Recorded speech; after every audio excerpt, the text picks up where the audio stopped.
says this is a dying game, they're not gonna stop until it stops spitting out money. Because the dying game has just absolutely disrespected every Destiny killer that's come across it. And well, one Anthem would fail. I had such high hopes for that game. The game was so good, but there was nothing to do. It was such a cool idea. Oh, it was so good. It was so good. Bring you a giant traveler ball. I ball. Then it just died because they didn't do it right. If they just didn't rush it at the end, that would have been that would have been the end of Destiny. But they rushed it. Yeah, that was the one game that, like, and everyone even says it. If they could have gotten the end game right, like given us a good play loop, some shit to do, good chase loop, that it would have fucking been the end of Destiny, because it did the core gameplay essentially, with minus the PvP. The core gameplay was just Destiny, but a little better. With the space, Anthem, like fucking the IP that they released and went, here's a full release game. Oh wait, Anthem no, we're just was kidding. EA Here's a and beta. Oh Anthem wait, was no, we're just kidding. It's nothing. It doesn't exist anymore. Anthem was EA and BioWare. Because they rushed it. They rushed it. I just wanted to make sure that we were talking about the right game. That they went, it's a full release, and then backtracked to, oh no, this is just a beta. Well, it doesn't exist. The thing that sucks for the fucking community of it is, they promised, they were like, hey, this next year we're gonna trickle some, some updates and, fix up the sandbox a little bit. But then they were like, we're gonna completely rework the game from the ground up and do all this. They like outlined a bunch of shit they were gonna do, and then like 9 months, maybe a year later, they're like, oh no, we're not doing that anymore. We're just the servers are going offline in this stage. Apparently there's rumors that they're, and it could come back.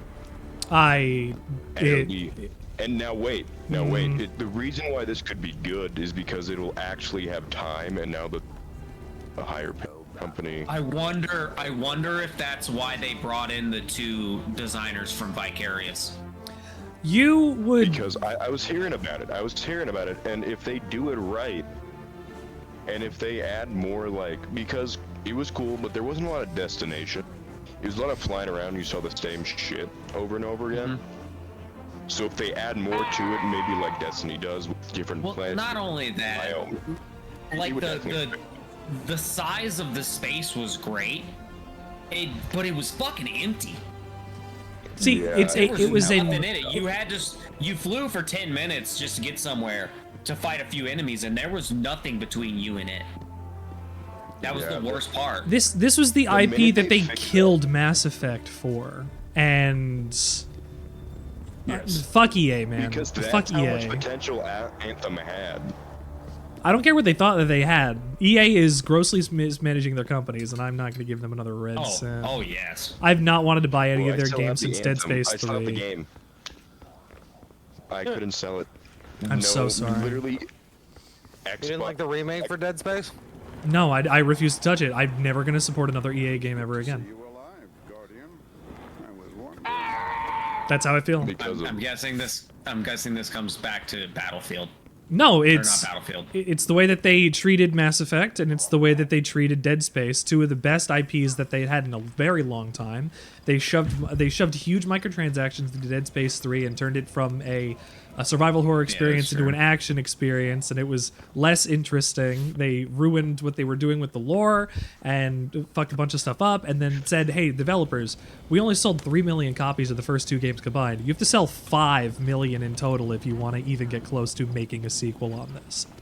And then it didn't, and the studio died, and they Visceral became put into wherever else they decided to make stuff with them at the time.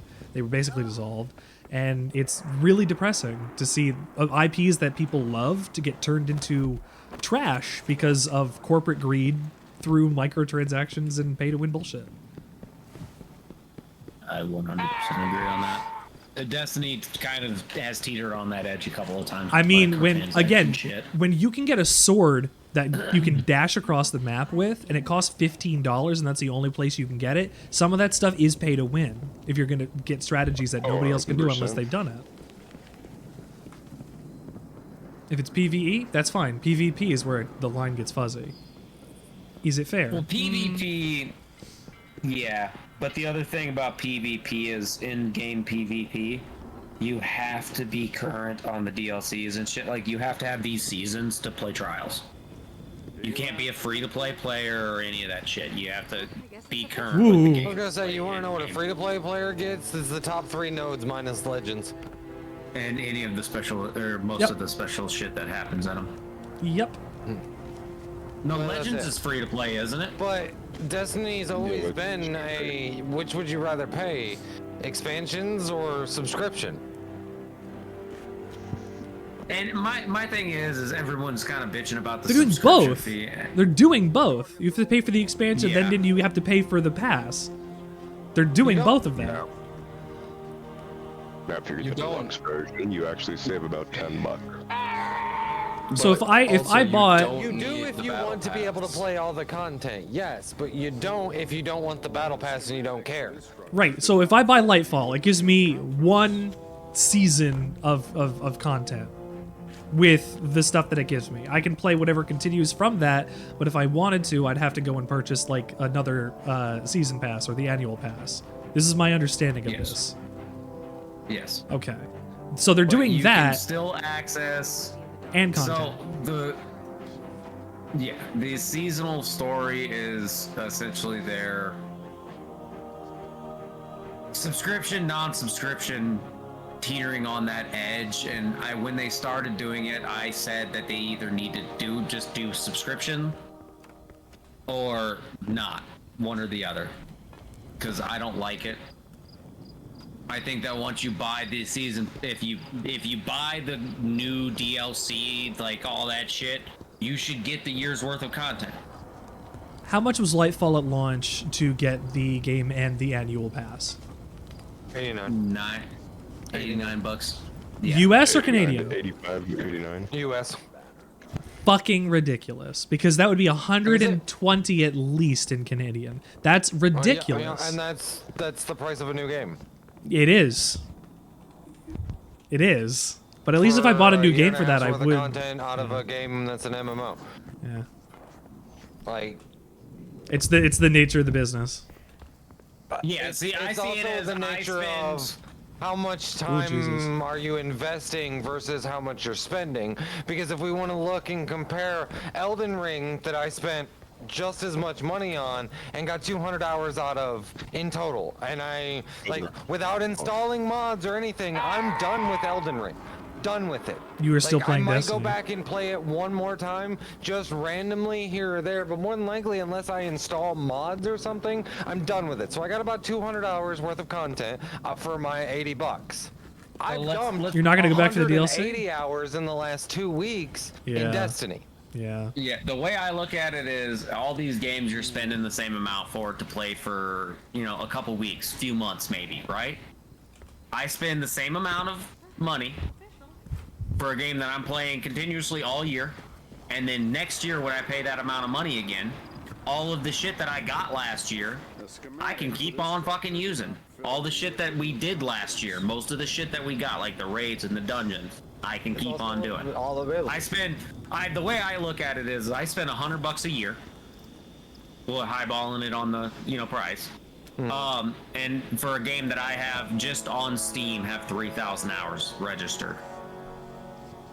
That's why I tell people constantly that yes, Destiny is 100% a money sink if you want to be able to do every bit of the content. But you should only be doing that if Destiny is your primary game. Destiny's not even my primary game. I just want to play through it with the boys. Is what I'm doing here too. And I did buy the content. I did the reason I stuff. got it. And that's the thing, you can pick and choose which of the content you want and shit like that. Like the thing I always tell people when they're like, oh, I thought about it, I just don't want to spend that money. Try the free to play. Buy maybe the current expansion if you really want to. The old shit's not relevant. until don't have you to do want to it. go back there and do it. Yeah. Well, that's what we're doing. We're starting from the beginning with these fresh characters. This is technically the character I should be using for that, but I've been just building my light level because it's going to be a grind anyway. It's gonna be a grind.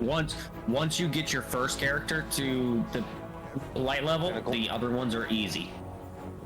I Because will you only can still have level one up Today, character. actually. I just finished my second one today, actually. It's full pinnacled out, like 1810 across the board. I don't know what that means yet.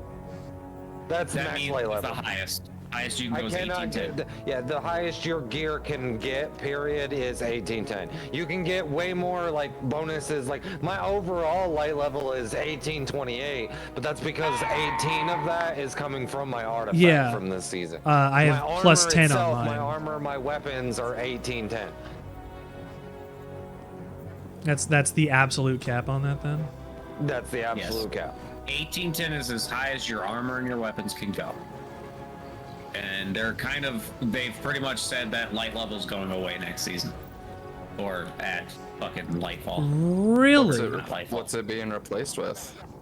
The leaks and everything are showing that they're going to go to a seasonal levels system. So rank 1 to 100 like we have now, but it's going to be for your, like, you know, you can only go into this if you're 18, 15 type shit. That's going to be the level marker. But they said to make it accessible for players, whoever the highest is in the fire team, that's what everyone's set to. Oh, to So scale. if Shine's 77 and we're all like 4, we're just gonna go to 77 with him. Yeah, I'll and get go. to 77 with me. But again, that's a leak. That- We don't know exactly how they're doing shit If now. if that's the case and it scales to make sure everybody is the same level, that I mean, whether it's up or down, it doesn't matter. I That don't like it. I can tell you right now, I don't like it because I can point to a bunch of different games that uses that exact same system and it doesn't work. you just said to me, light level doesn't matter.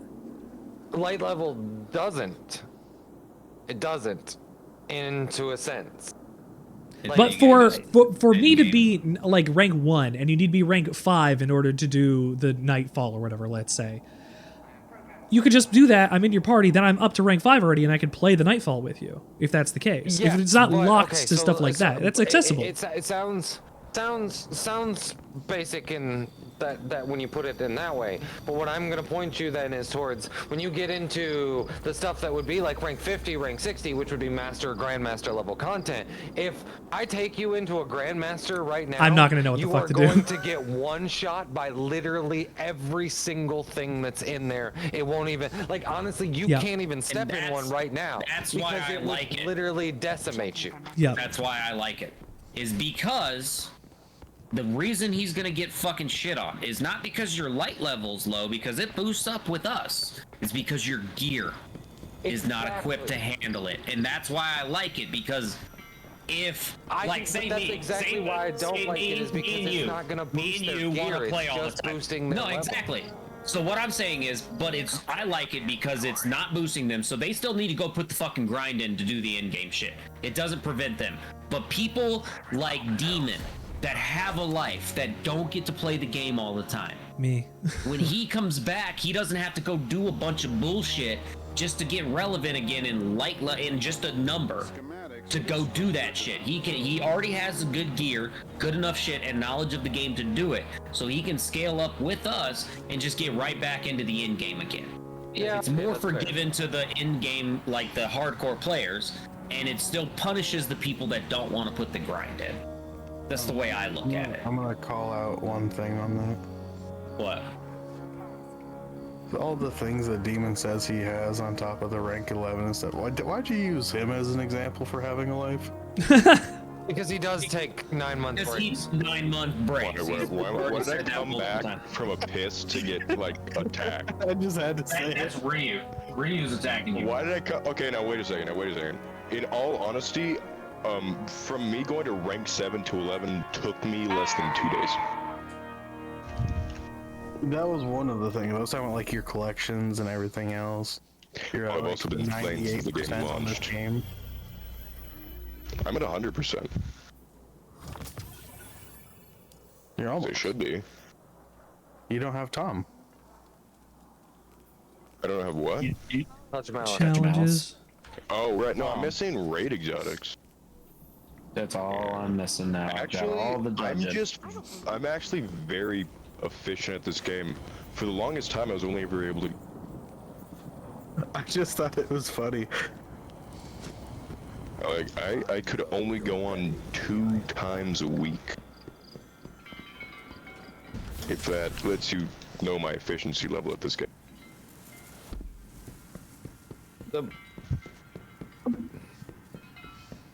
Yeah, I just thought it was funny. For high level See- content, it's not going to be helping people who aren't used to it, but it will be able to make sure that Yes. friends can play together, and that's an important thing.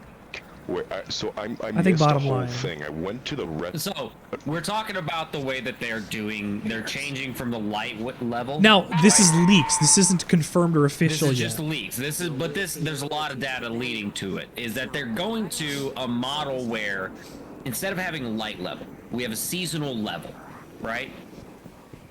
And it's just 1 to 100. And then instead of it being like you have to be 1850 to come into this, you have to be seasonal level X. And what it's going to do is, say you and me, Wait, we talked about this.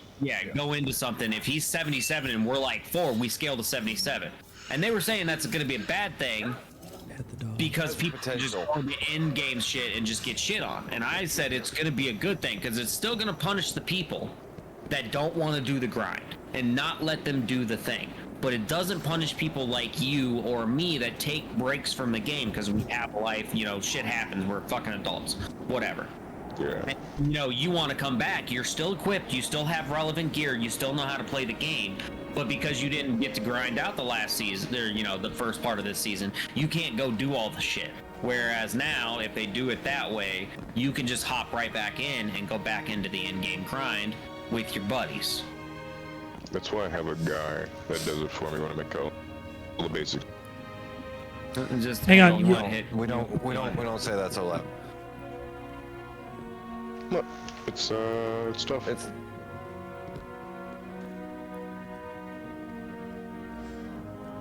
I see positives and negatives to the whole thing. And then you have someone like me who, it doesn't matter. I'm gonna get on either way and play if I like it or don't like it.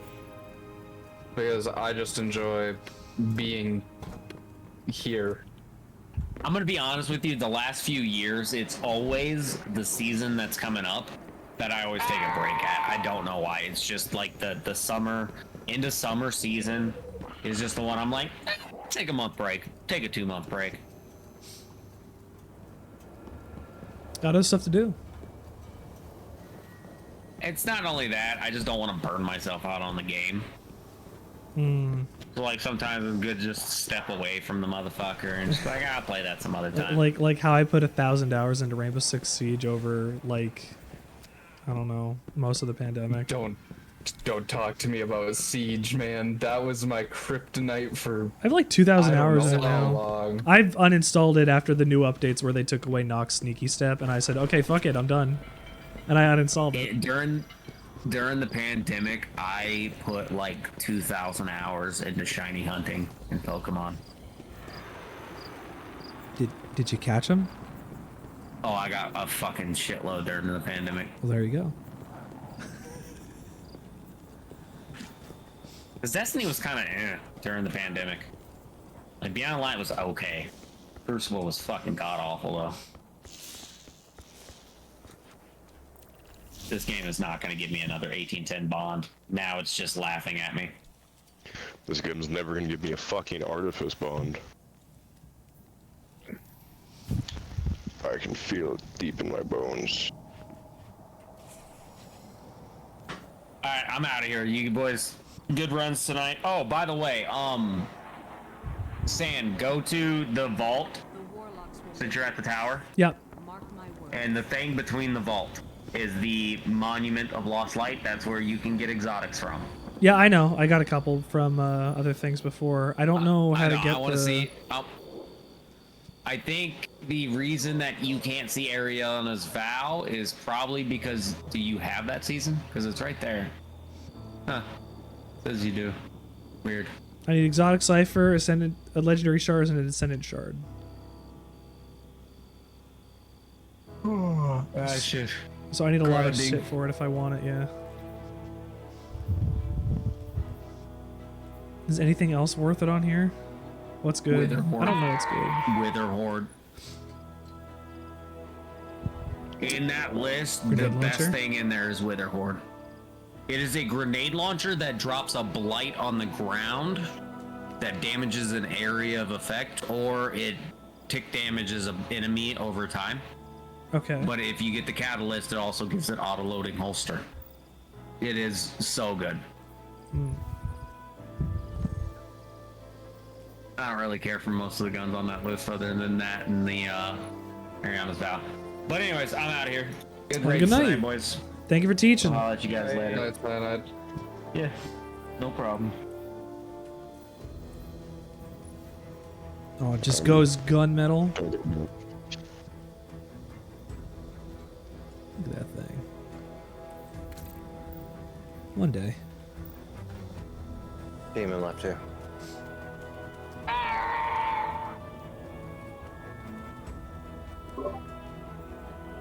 Follow as well. Yee. Bye. Yeah, I'll be around if you need me. Yeah, of course. Good raiding today, boys. Thanks for playing. GG's.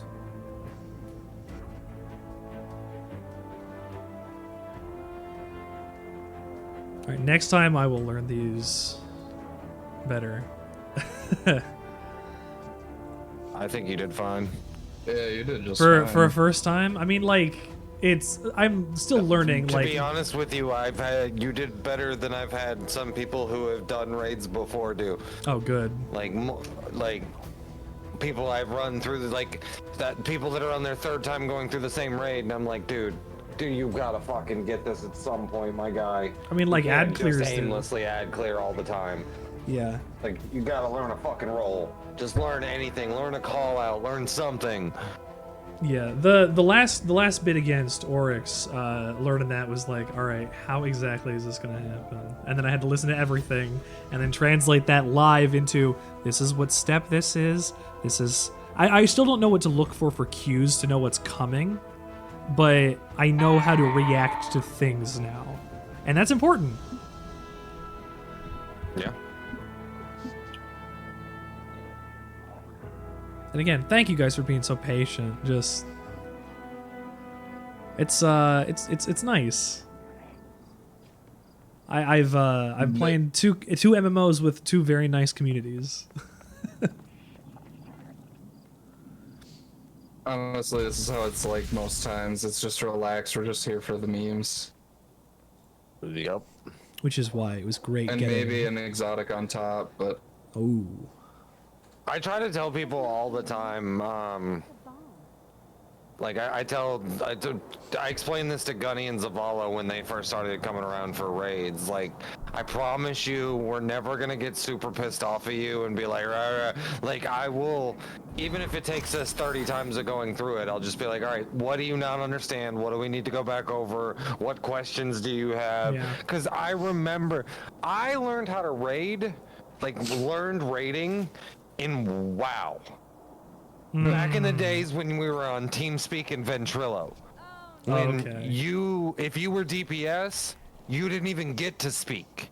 You shut up and you just listen to callouts. Where if you were tank, it was either your fault or it was the healer's fault that everything was going wrong all the time. it's healer's fault. Most of the time it was the healer's fault. I mean, I It's played never D- tank. I played off healer. tank at that. I played DPS in 14. It's always the healer's fault. Yeah. I'm mad if you're watching. But, Love you, like, man. I remember having fucking raid teams that would scream at you, and if you fucked up more than once, they just kicked you immediately. And I'm like, I don't ever want to treat people that way. You Like, can't. man, I literally went, all right, I'm gonna get together, and I need to know how many people actually need to do what is probably the hardest fucking quest and raid in Destiny together. Who needs to do it? Okay, all right, let's slow walk you through it. 5.5, almost 6 hours later, and we have 4 people walk out with divination. Now, we were at each other's throats at one point. Oh, at one point I was literally like, I'm gonna walk the fuck away because you guys are pissing me the fuck off. What is this? There's a weapon. If you look at my stream real quick, it's called I'm Divinity. watching it. It's this little trace rifle right here. Okay.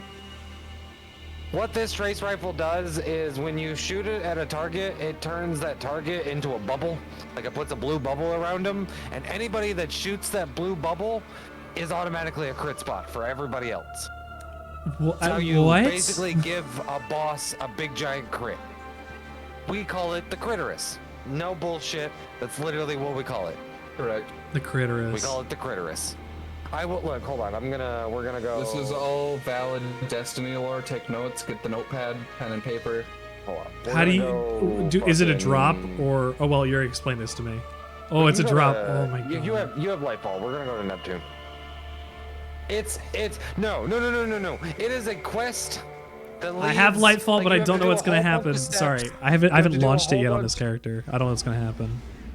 You're just gonna get pulled to the destination with me. Okay. You should at least. I didn't want it to break or something. I just need to be able to shoot my gun, and I can't do that here. Okay. I couldn't do it at the tower.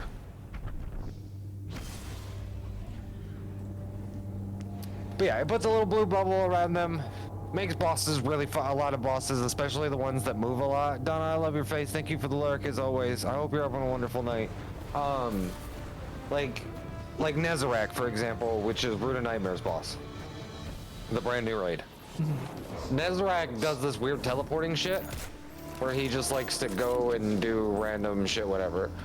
It's literally a beam though, like trace rifle beam. We're gonna go here, follow me. We're gonna just go eat off for a minute. I have not even seen this yet, so this is.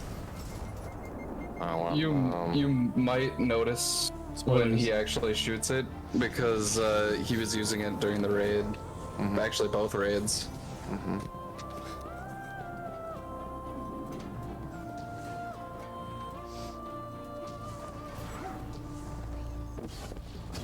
Sorry, it's force of habit. That's fine. Are you using Strand If I right was now? on fucking... No, God no. Wait, does he not have a sparrow? He does. Oh, I was gonna say.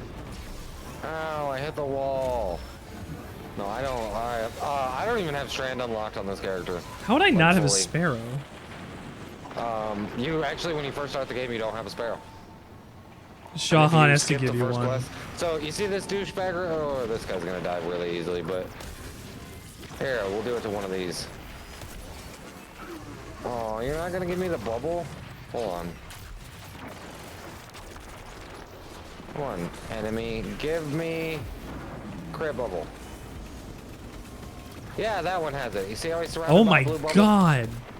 Yeah, that's what Div does. That's really good. Does it crit with Yeah. itself? No. But you're at when you're div, you just say I'm gonna do no damage.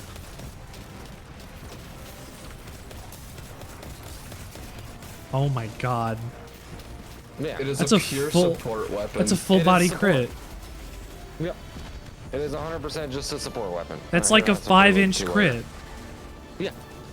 So it makes it to like, well, you do damage. Yeah, you're right. You do damage. A 5-inch Critterus. Damn.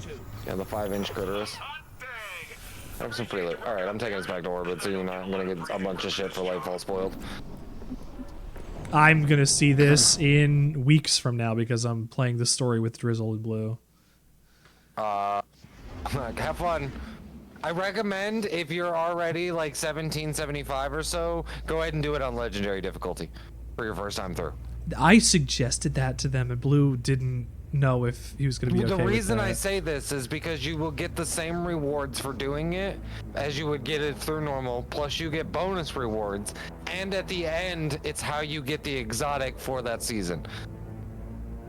I will let them know that. Like, you will get a specific exotic for your class when you finish it on legendary.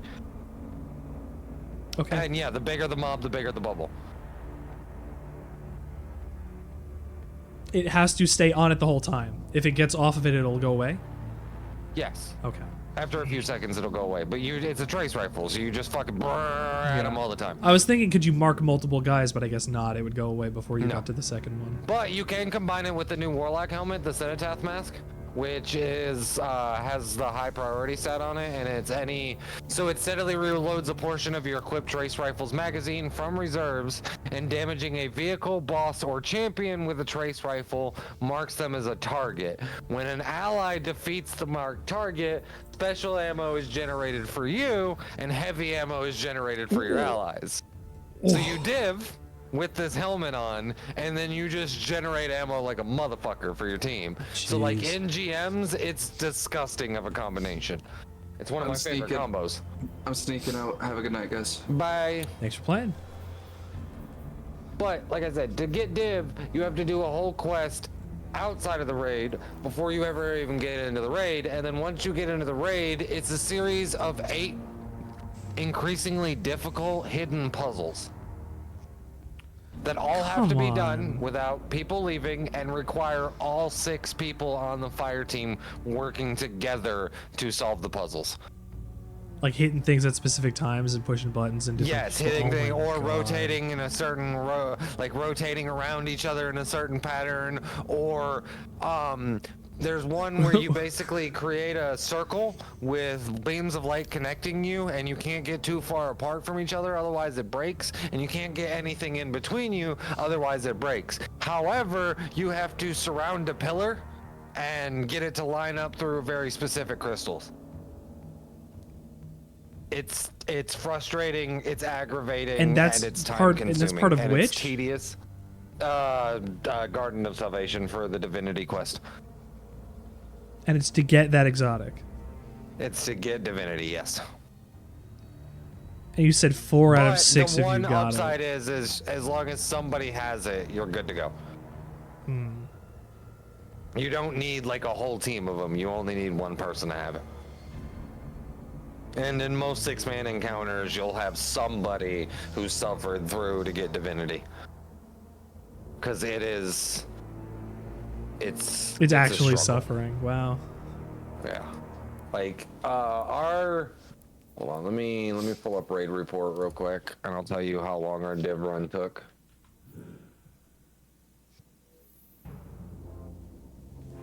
When we did divination, it took us, or divinity, it took us Where could you find 5 that? hours and 5 minutes inside of the raid. Okay. How do you find that? Raid report. Raid.report, and then you can type in your own name and it'll Oh, tell it's you, a like, website, okay. everything. Yeah. Yeah, like I can. Hold on. Sandwichard. The helm. I can tell you, you've done 1 King's Fall. Took you Hooray. 3 hours and 23 minutes. It took 3 hours? Okay. Yep, 3 hours and 23 minutes. I remember that. Yep. It was like yesterday. You've done a Last Wish that took 2 hours and 4 minutes. That sounds right. And you've done... Nothing else, Why probably. is King's Fall Hall not showing? King's Fall at 3 hours and 23 minutes. You've done King's Fall, yeah, King's Fall and Last Wish. Yep, because when I first played this game, we were doing Leviathan, and they beat it without me, and then I didn't ever get to play it with them again. My fastest clear on Leviathan's like 48 minutes. Getting all the stuff. I used to in- run Leviathan constant. But it's because I wanted a fucking midnight coup, and I couldn't get one to drop, and couldn't get one to drop, and couldn't get one to drop. Gib, slide shot, opening shot. Gib, slide shot, opening shot. Fuck you, moving target Vorpal. Is there anything I should get out of the Season of the Deep, Bangrams? Specifically? So the Rapacious Appetite, the Stasis SMG is so fucking good. Is it?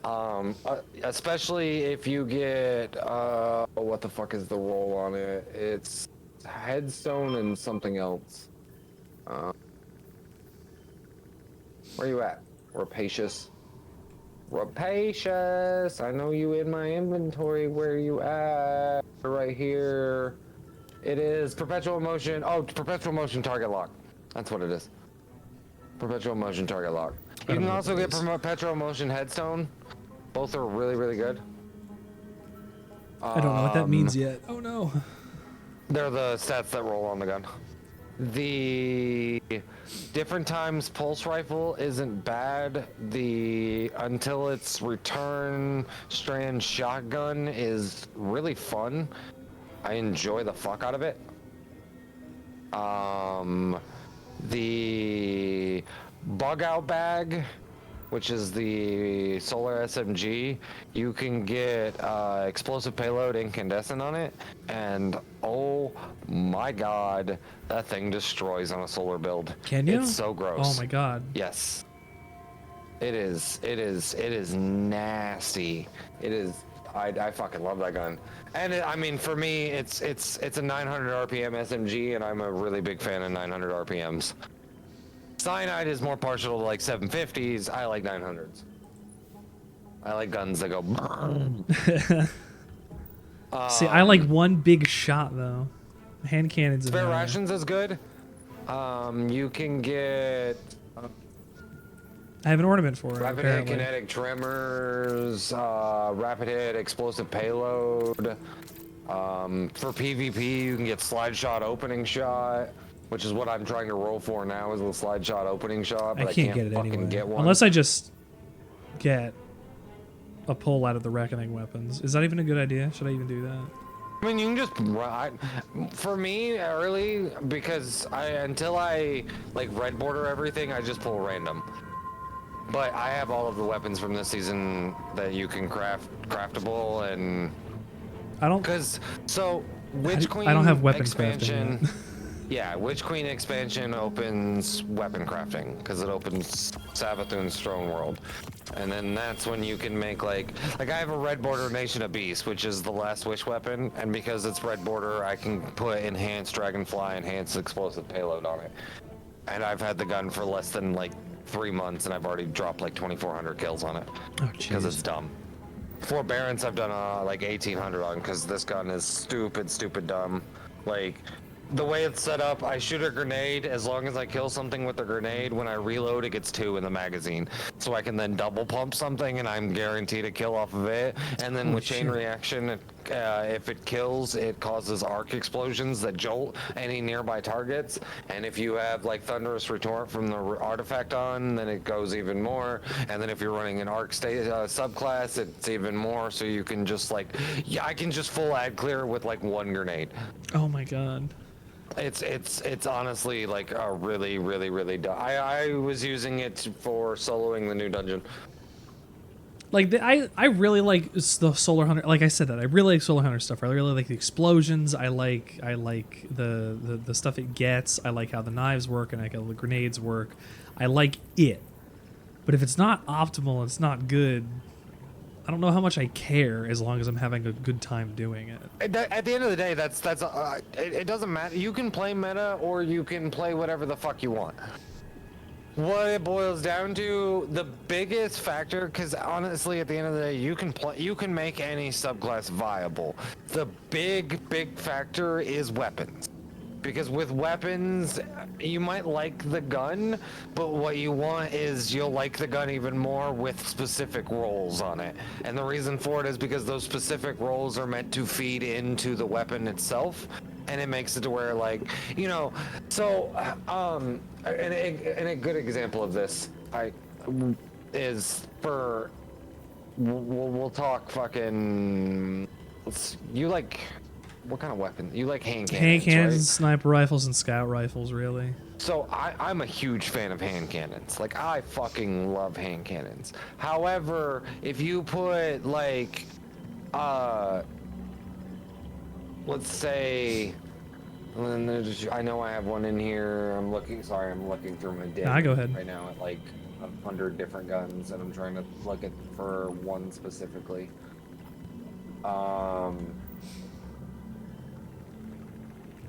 So we'll look at there's this right here, which is the Cantata 57. right? So the Cantata 57 I have has Eye of the Storm rangefinder on it, and it's a decent hand cannon. It is an arc hand cannon, and it's a 140, which means that it does decent damage.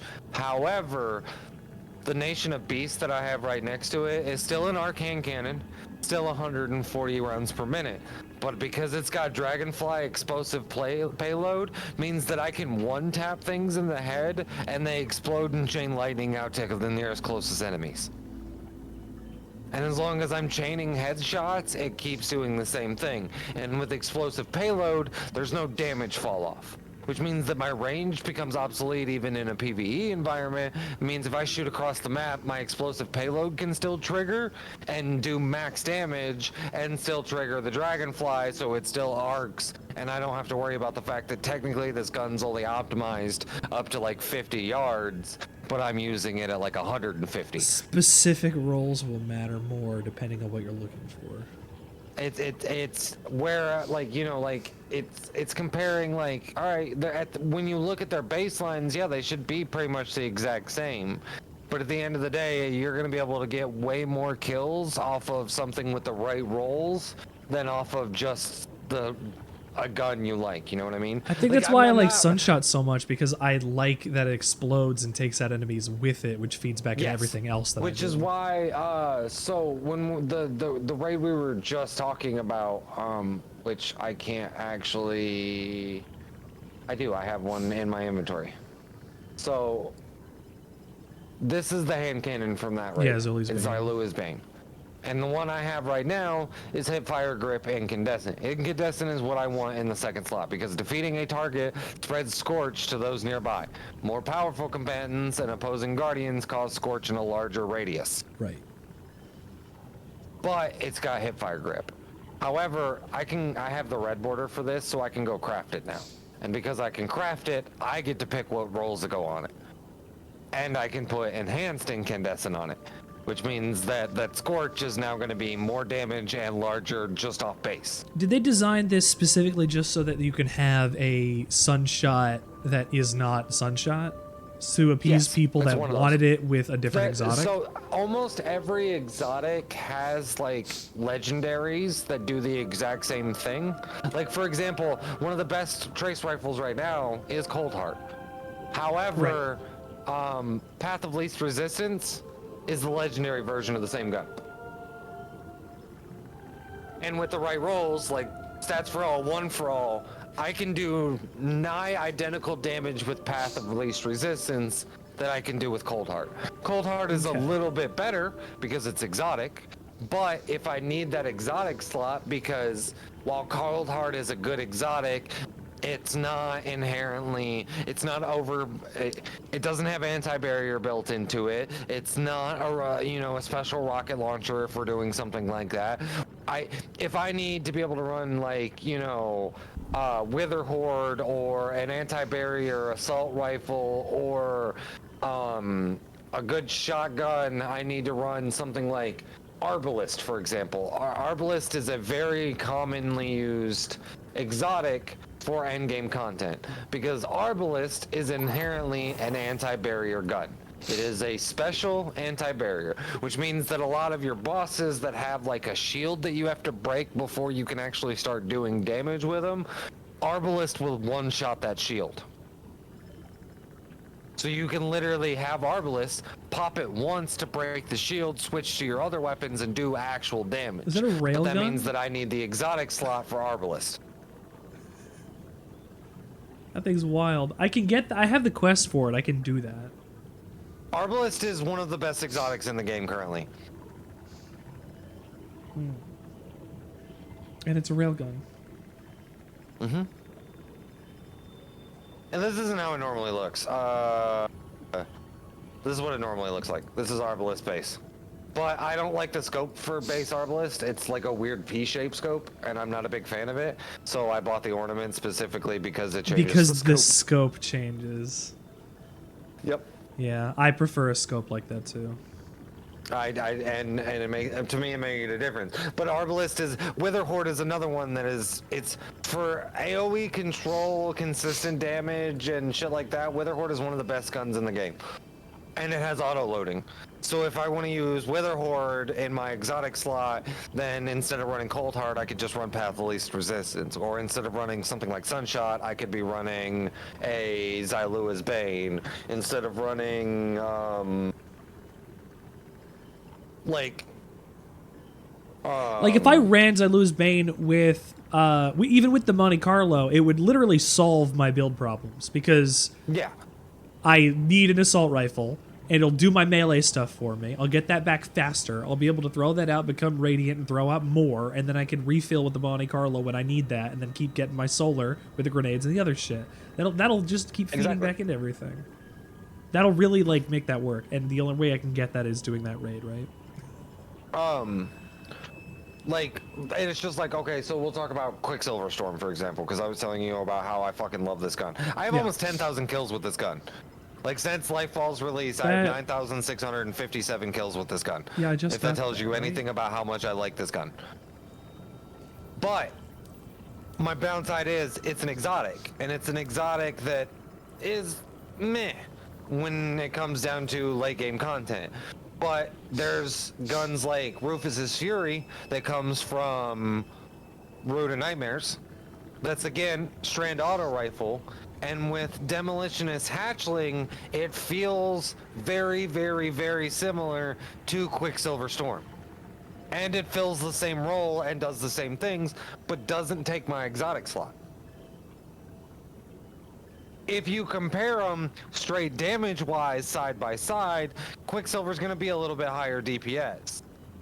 But again, That's takes the up the exotic trade-off. slot. That's the trade-off. You got to take up your exotic. Whereas, you know, so we when we were talking about rating earlier, when we started off, we said something about Galahorn. We kept mentioning Galahorn, and it's because Galahorn, which is pay to win right now as well because it comes in the Bungie pack.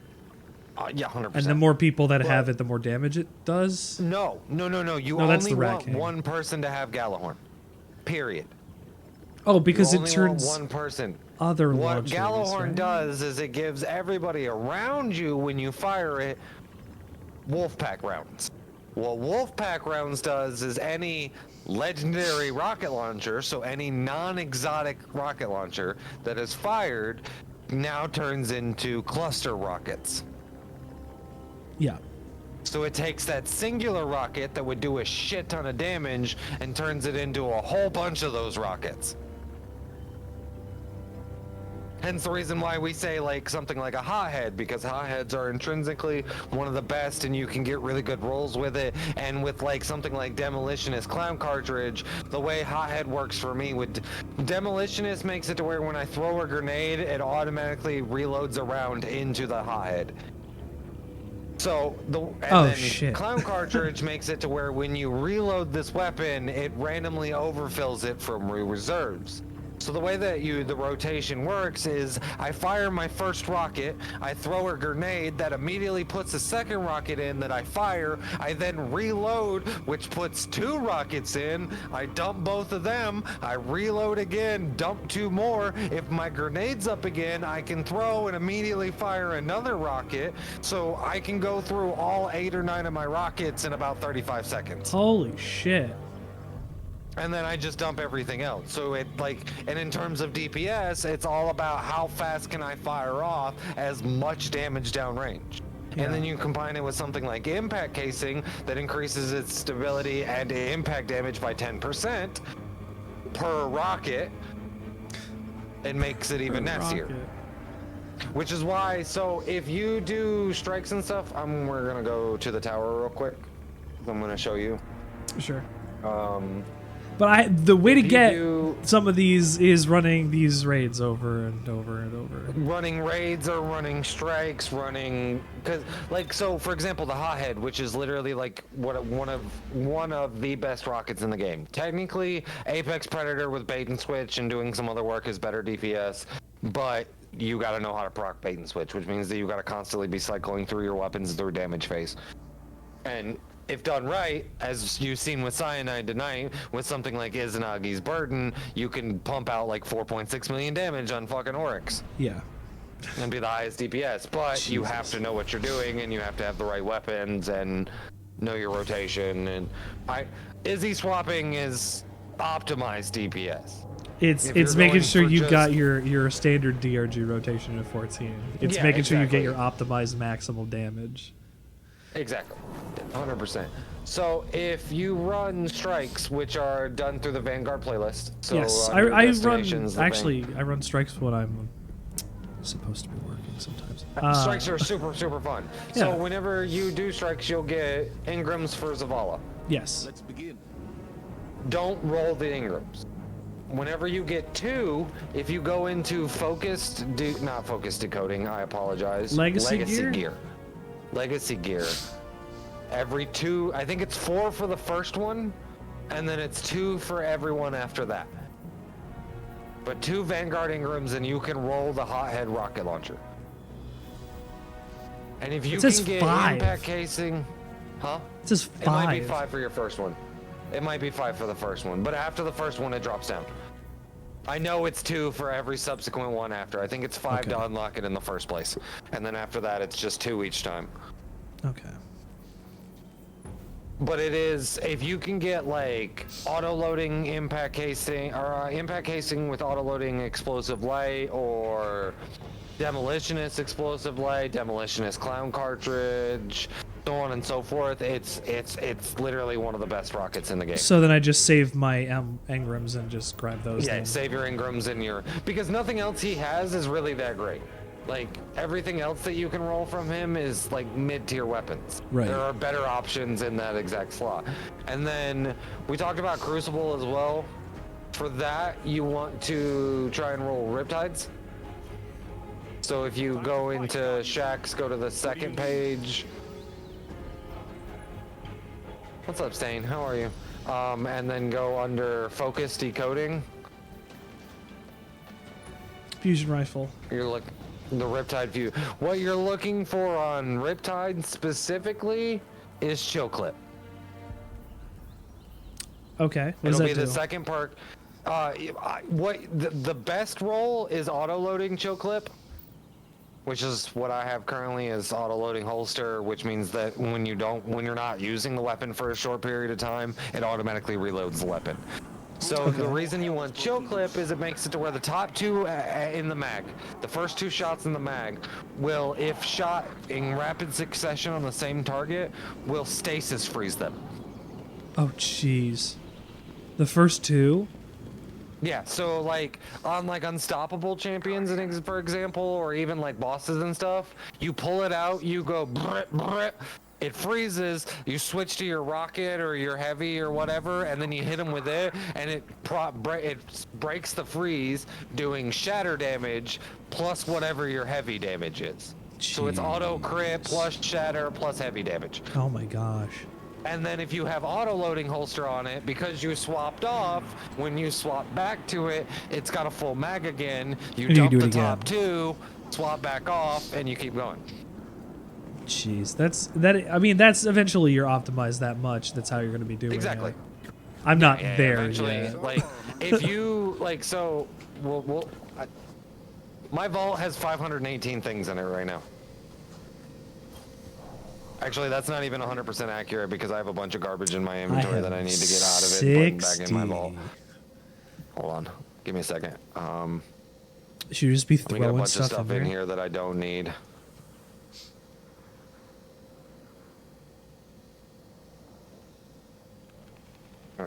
Oh, I have parts of the plans for that SMG that you mentioned before. The deep one. How many do I need in order to be able to make it? To red border. Yeah.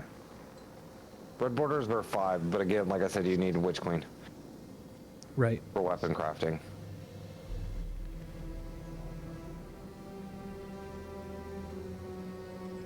Kinda. It's I have Witch Queen. We didn't get there yet.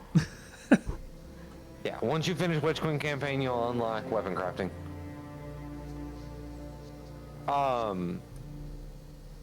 Then, god damn it! I put a gun up that I didn't mean to put up, and now I have to get it back out, and it's gonna fuck me up if I don't. Okay, hold on. I need to.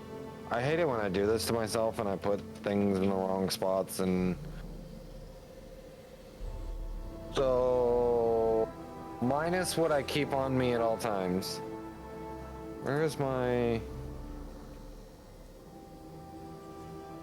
Where you at, Boo? Is it all sorted by duplicates? I'm looking for... Aha, there you are. It's a kinetic slot first, and then energy slot, then heavy. But yeah, it is all like... So, if they're duplicates, for example, it's because they're different roles. Okay. Now, for example, I have 2 crimsons. I don't need 2 crimsons. I can actually dismantle one of these crimsons. Exotics, I don't keep duplicates of. Like I have 2 chaperones. I just haven't deleted them yet. I keep the blue because I think it's funny. Like I have one of each of the original blue weapons because I just like having them, but realistically they don't need to be in here. I have... Like, they really... Since I played Destiny 2 from the beginning, I have all of the first stuff that you get from the Red War after the tower goes. I have all of like the crappy broken ghost and the mask and the stuff, and I threw it in there. It's got 0 defense. Yeah, it's like I'm holding on to a Midnight Coup that literally cannot get higher than 1600. The weapon is legacy. It will never be a higher level. It is a useless gun. But I farmed for so long to get this gun that I refuse to get rid of it. Right. Now, like, for example, I have 2 IS Luna hand cannons, and it's because one's rapid hit move a target, and the other one's rapid hit headstone. And I haven't figured out which one of the 2 that I like more, so I'm just holding on to both to figure out which one I want to use more often. More than likely, it's going to be the rapid hit headstone, but I'm kind of partial to the rapid hit Marvin. But you know what all that minutia is yet. I don't. This is a lot of game knowledge that you're not realizing you're glossing over, that I simply have no context for what these terms mean yet.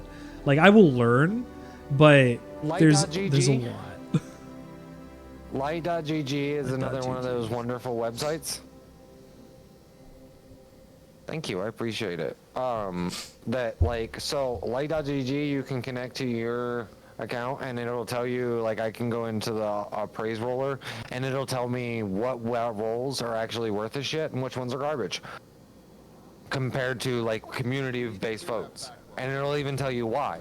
Like, Theory Crafters like this perk for PvP and PvE. It's one of the first of 7 in this column because it's one of the best perks to roll. And then it gives you a breakdown of, okay, you know, its description, incandescence description says defeating a target spreads scorch to those nearby. More powerful combatants and opposing guardians cause scorch in a larger radius. What Light.gg does is tells you what that exactly means. It means that it applies 30 scorch stacks to enemies within 4 meters within reason, and that meters can change up to 8 meters. But Ember of Ashes increases this to plus 40 stacks, and then why the fuck did I don't know? Oh, it's because my shit updated. And then killing powerful combatants and players increases the radius to 8 meters. So how do I look this up on there? Light.gg. Right. And then do I link my account? Make sure. Yeah, I'll link your account. I have to make an account then. So in the Destiny channel, the text channel right above us. Yep. In Discord, there, if you look at the pinned messages, there's one from Ryu that's just a whole list of websites. Oh yeah. Those are one of the best. Some of the best, like. So Destiny Item Manager is the one that I was using just a second ago. That's how I move items between my vault and my character freely, or move them between characters freely. Like, for example, my hunter has I want to look at the hothead that's on my Titan. I can literally just yank it onto my warlock without logging into my Titan and then moving it. I can just do it all from a website. Oh jeez. Okay, so I can have it up on a second window, and there's an app for that one too. But D2 Armor Picker is a little more complicated. That one, if you ever want a class on it, I will gladly teach you how D2 Armor Picker works. I highly recommend at some point learning how D2 Armor Picker works, but as I said, it is unto itself its own little class. Right. Because it's so if we look at your character, right? I'm gonna compare I'm just seeing- your direct. Yeah, I'm seeing how do I see all of the stuff that I have. I just connected Oh, the for account. light.gg? Yeah. If you linked your account to light.gg, then go to hover over God Rolls and go to Roll Appraiser. Okay. And then it will literally load up everything that's in your characters and in your vault after a few seconds. And it'll give you a rating like D, C, A. Exotics don't get ratings. And that's because exotics are exotics. Right. Like, and that's their mentality. But it'll tell you. Now, it doesn't necessarily, like, just because it's like an A roll and not an S roll doesn't mean that it's a bad weapon. Or even a B roll. It means that it might have good perks on certain things. It just might not be best in slot. You know what I mean? Okay. My old Sterling roll's apparently pretty good.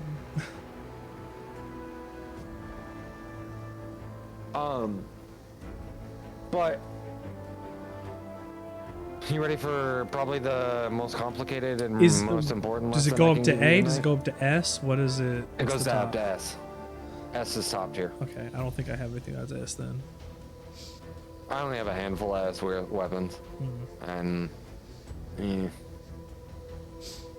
even what they say is S sometimes I don't always agree with because I might not necessarily like that part personally. You might not use it, yeah. Yeah, I might like for example, 4 times the charm. It's a good perk, but or kinetic tremors. Kinetic tremors is one of the best perks in the game, but only for late game content. And that's because it requires 5 or 6 hits on the same target to proc kinetic tremors. Right. If I can't shoot the thing 6 times, if it's dead in 2 bullets, well then, what the fuck's the point of running kinetic tremors? You know what I mean? So I'm gonna teach you one of the best little tidbits and probably the most.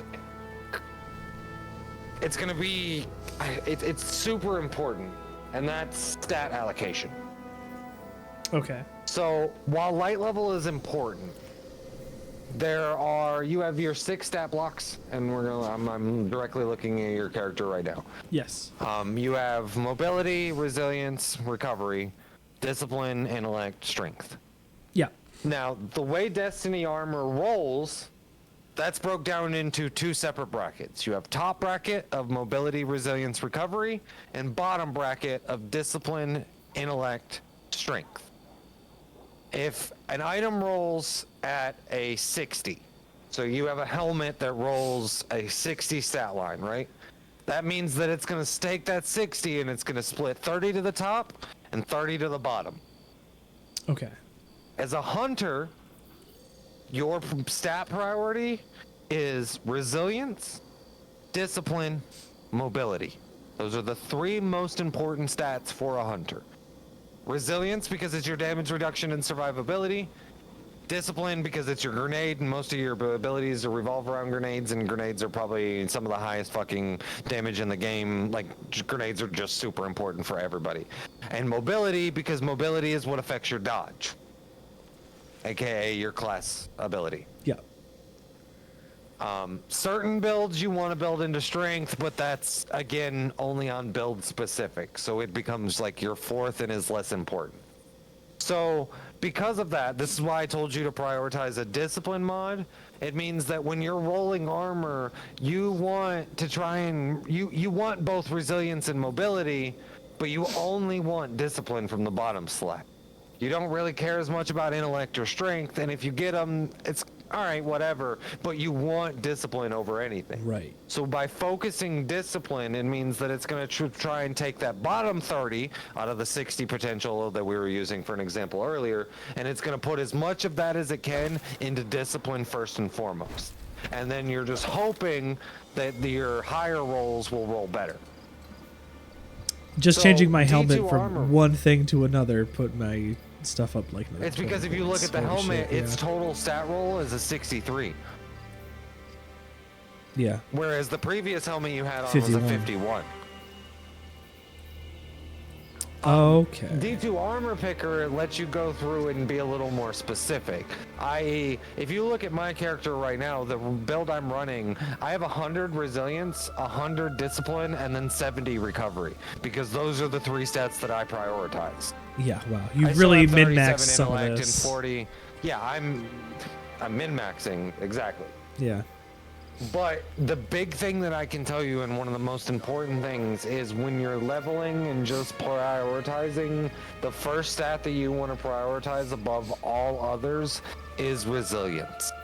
Resilience is your survivability. Because the difference is, if you hover over your resilience right now at 14, you have a 2% damage reduction. That's not a I lot. have a 30. I have a 30 at tier 10. Yeah. It's a massive difference in survivability. So like resilience is where you want to prioritize early, but that's why you also prioritize discipline as far as the armor mod, but that's just because you're working Destiny system. If you want Also, I'm high still stat early. value armor- Doing this stuff is going to help later for when I have stuff I want and want to build tools. Yeah. If you want high base stat value armor, then you can, when you go to the helm, instead of rolling weapons, if you roll specific armor pieces, i.e. roll helmets, roll chest pieces, roll arms, their base value is inherently higher. Oh, yeah? Yep, and you can roll like 67, 68s from helm. And with the discipline mod, you can try and roll like resilience recovery with high discipline, and then you can walk out with like, you know, double 100s. Or it's really not that hard to get like double 100s. That's like your first baseline to get to in terms of armor values, is you want to try and get like resilience recover or resilience discipline both at 100. Are certain pieces of armor or certain types of armor or certain brands or whatever that is, like are some more likely to get certain stats than others, or is it just completely random on any helmet you'll get a set between this and this? So legendaries can roll anywhere from, I think the lowest is like 50 or 51, and they can roll all the way up to 68. I think a 69 at the absolute most, but it's stupid Nice, rare, and it's nice. only on legacy gears. Most of the time you'll see 67, 68. However, exotics can roll as high as 73. Okay. What I tell most people is figure out what exotic you want to run, because exotic dictates build. 100% exotic dictates build, because and that's where, again, I'm gonna reference to the pinned message. The mobilytics.gg will Yep. let you look up any build for any character, and it's gonna be the most optimized version of that build, i.e. what fragments work best with what subclass and what exotic. Like, oh, I want to run Young on Hamkara Spine. Well, that means that the best for it, or a good example of this, Assassin's Cowl, because it's currently the meta for hunters. Well, one of the metas for hunters is a arc build. If you run Assassin's Cowl with a specific arc build, you literally punch, dodge, punch, dodge, punch, dodge, punch, dodge, punch. That's your entire damage rotation. Your punch is always up, your dodge is always up, they reset off of each other, they build off of each other, and Raz can show you that, like Rasputin, if you ever catch him around, he'll show you that build. It's stupid. And in lower game content, it's really, really strong. Now, the problem with it is when you get into Master and Grandmaster content, it's nigh impossible to trigger it, because you're almost never going to get an empowered melee kill. It's the same reason, like, one of the best builds for Warlocks is Sunbracers, because it makes it to where if you get an empowered melee kill, you then get 5 grenades for free for 5 seconds. So you can just spam out grenades really quickly. However, in Master and Grandmaster content, it's really hard to trigger that shit. So you're almost never actually going to be able to use that exotic. Right. So instead, like, I run like an arc build with Vesper of Radius, because that shit's just absolutely busted at every level of content. Oh, I wear Stompies or Knucklehead Radar usually. which well, I mean, but that it works. I don't have a lot of stuff I like for exotics and armor on hunters as it is. that might be just because, and I can 100% say this from like personal experience. It might be, at least it was in my chance, that certain things don't feel right because you don't have to build around them right. Because, for example, I didn't really like running Titan. I hated Bubble Titan. I loved running Arc Titan. I loved running fucking Solar Bonk Titan. It was so much fun to just run up and slap everything in the face with a hammer and it just die instantly and leave a sunspot on the ground. And it was super, super fun, but it didn't work for the high-end content that we were doing. So I was like, I don't want to play Void. I fucking hate Void. I hate Void. And Cyanide was like, here, let me show you the actual Void build, because maybe it's just the build that you didn't like. And I was like, all right, fine, let me put it together. I have a Void build that is disgusting. How are you? Like, it is one of my favorite builds to run because the whole thing is, fuck you, this is my bubble, get out of it, and I'll blind you if you come in it. On top of, ooh, look I've at been how having the fun for purple like 7 explosions hours. go off everywhere. Of course, having fun. Because I shoot one enemy and it just starts triggering chain reaction explosions between them all. Right. Hunter stuff doesn't do, like, if that was the case and I could just get that as my abilities and stuff, I'd be fine. The invisibility doesn't appeal to me. Even though I know it's useful, it just isn't appealing. Yeah, and I understand that, but like, if you, like, Ryu, for example, has a Void build that is exactly that. Well, yeah, it has a lot of invisibility. The reason he's going invisible is because the moment he comes out of invisibility is the moment he has volatile rounds. So the next person he shoots causes a big giant purple chain explosion. So he goes invisible, Have a good night, comes out, Split. bursts down one enemy. I'll see you later, that dude. causes massive explosions to go through a bunch of other enemies, causing him again to go invisible and starting the whole process over again. He's never in danger of dying because he's almost always invisible, and when he's not invisible, he's causing chain reaction explosions. You just gotta find the right guns then. Huh. It's the right guns with the right build with the right exotic. It's the right combination that makes for some of the most disgusting shit on the planet. Like I said, the build that I have right now, the whole build, the whole premise behind this build is literally I run in and slam my healing rift down in the middle of enemies, and it causes arc jolts to go out around. I don't even have to shoot my gun. It does all the work for me. I don't shoot. I literally run around, slap it down, Arc Buddy goes shit. Every now and then I'll beam something down with a trace rifle if I feel like it, or I'm just running around in circles amplified with massive damage reduction.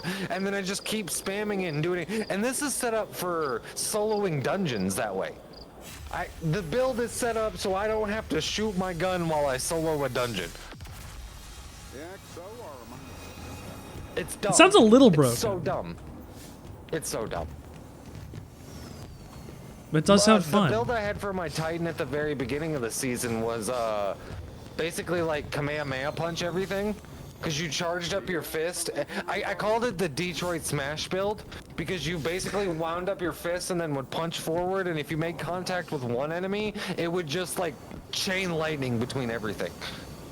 And so you just kept running around punching everything. Punch, punch, punch. That's it. You didn't do anything else, because if you were doing anything else, you were fucking up the build. You just punched, and then they nerfed it. Well, that's how it goes, right? They take away the thing that you love the most. Like that's all I do. Like I have I said the stasis build that I do before. It has the fans that I throw out, and I use the Monte Carlo with that. So, like, I constantly am just throwing out fans of ice damage, and it does shit tons of damage against everything. That feels very good. I'm trying to think of, like, what is... It's basic, but even for most- a simple thing I've come up with, it works really well. Hunter... What's the most popular stasis? Lucky Pants? But Lucky Pants is only going to be good if I pull my hand cannon out Yeah. a lot, which No, you can run Frosties with it. I have the Frosties, actually. I'm wearing them right Yeah, now. there's a Frosty's build with it specifically that's actually used in PvE content. It's one of the higher end builds. It's Marksman's Dodge, Withering Blade, Duskfield Grenades, with Grim Harvest and Touch of Winter for aspects, and then Fragments is Fisher's Durance, Shards, Rending, and Rhyme. Can you send me that? Yeah. I can post it in your chat. Oh yeah, that works too. Split. If you're, imagine this guy in front of a corkboard with so many red threads pinned everywhere, and I love it. Like I'm seeing over the horizon at the moment. Like I thought, yeah, like of course, 100% real. I thought that I was like, okay, I'm understanding with Destiny. There's so much more. There's so much more. I love this stuff. This is my for an example here, this is also my ADHD kicking in like a motherfucker. So if we go to Destiny's store page, it'll tell you how much time you've put in the last 2 weeks. And I have 106 hours in the last 2 weeks. But I have 911.2 hours on record on Steam. Most of my time before that was on Battle.net, though. The last 2 weeks I put in Close 38 hours. Destiny is like my full-time game for the most part. See, I don't really I have. eat, sleep, live, breathe Destiny. I play other shit, but I just really, really, really like Destiny. I really do like how it feels. Like I'm playing a bunch of first-person shooters from the past, and going to this now is like this is kind of buttery smooth, and it has this movement that something like Siege doesn't have. Where I don't like the movement in a Call of Duty, but I like it in this a lot more because the objective is completely different. There's a lot more fluidity to it rather than the other things that I could be playing instead. Which is why PvP might feel better for me here, but I gotta get good at it first. The biggest thing is PvP is 100% having the right weapons. Before anything else, builds don't mean shit in PvP. Weapons You have mean guns, yeah. everything in PvP. You have the gun or don't. Yep. Either have the right guns or get killed by them. I must document all I can remember. Because like you can have a great sniper rifle, but somebody runs in with Cloud Strike, all they've got to do is shoot you, and the guy standing next to you dies too. Yeah, sounds about right. Because that's how Cloud Strike is. If you get a critical, it causes a lightning strike to nearby enemies. So if they shoot you and hit you in the head, well, they kill the guy next to you off a lightning strike. And that happens quite often in fucking PvP. I'm so out of my element. Like, there's so much more to learn than I thought. Like, I've crested the hill tonight. I explained this to Drizzle on multiple occasions now. This is my whole thing. This is what me and Cyanide both. This is what we live for. And even more so, you got to experience my favorite thing for the game, which is late game content. That's raiding. Yeah. Raids are what made me fall in love with Destiny because, like, you know the room where you had to keep the knight from touching the little circle, and me and Ryu and Cyanide were running around calling out like Antumbra, Pentumbra, calling out Downbird, Upbird. So, Vow, I showed you that list for Last Wish. It's like I think 15 symbols. Yeah. Vow of Salvation has 27 symbols. Oh my god. Or Vow of the Disciple No. has 27 symbols. How did they get away with this? Honestly, Hold on, that's a actually, little here, look, ridiculous. Look, here you go. These are the callouts for Vow.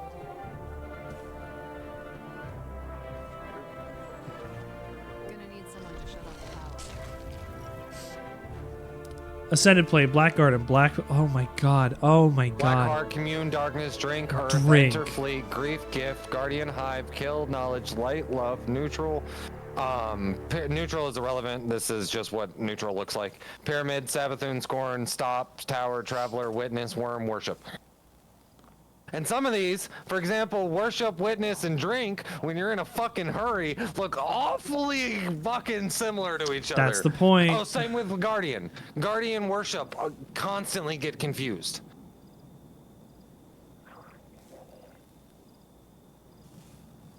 It's just like I forget the call out for Ascendant plane all the time. I'm like, Holy double shit. umbrella. Just gonna take Same a with Black Garden. We're like, plateau thing? Fuck. And this is just inherent knowledge you get over playing this game for week after week after week. Yeah. And having people like me enter into your life and go, oh, you want to learn? I'm glad they teach you. Oh, look, yes, let me show you my nerd. Like, on my stream, when I get into things that I'm talking about, I tend to really want to be analytical and, like, really get into the nitty-gritty of this concept.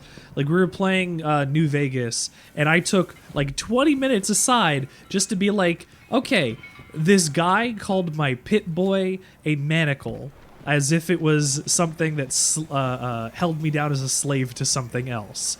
What does that mean, having that thrust upon you in the video game? And I took like 15, 20 minutes just to talk about that concept alone. I love deep diving into nonsense. And when we go through, normally when we take people through like Root of Nightmares for the first time, we literally go, okay, now I'm going to stop, make you walk through here by yourself to begin with, because I want you to fully experience the immersiveness that is this. And now pay attention to this, because this encounter is going to make a reappearance. And then we'll get to the third encounter and was like, does this look like first encounter to you? Oh, wow. You know that big seed that was in the sky? That's now a tree, blah, blah, blah. It's neat. But I'm also down for, you want to learn how to do red border, you want to learn how to do this, you want to learn how to run this encounter, you want to learn how to do... I'll teach you every bit of it. Because the more people that know, the more that knowledge gets spread out, the less likely you are to have somebody new to the game go, I don't know what the fuck to do. All right, well, come on. Tag along, I'll teach you. Yeah. You want to learn? Come on, let's go. I'll teach you.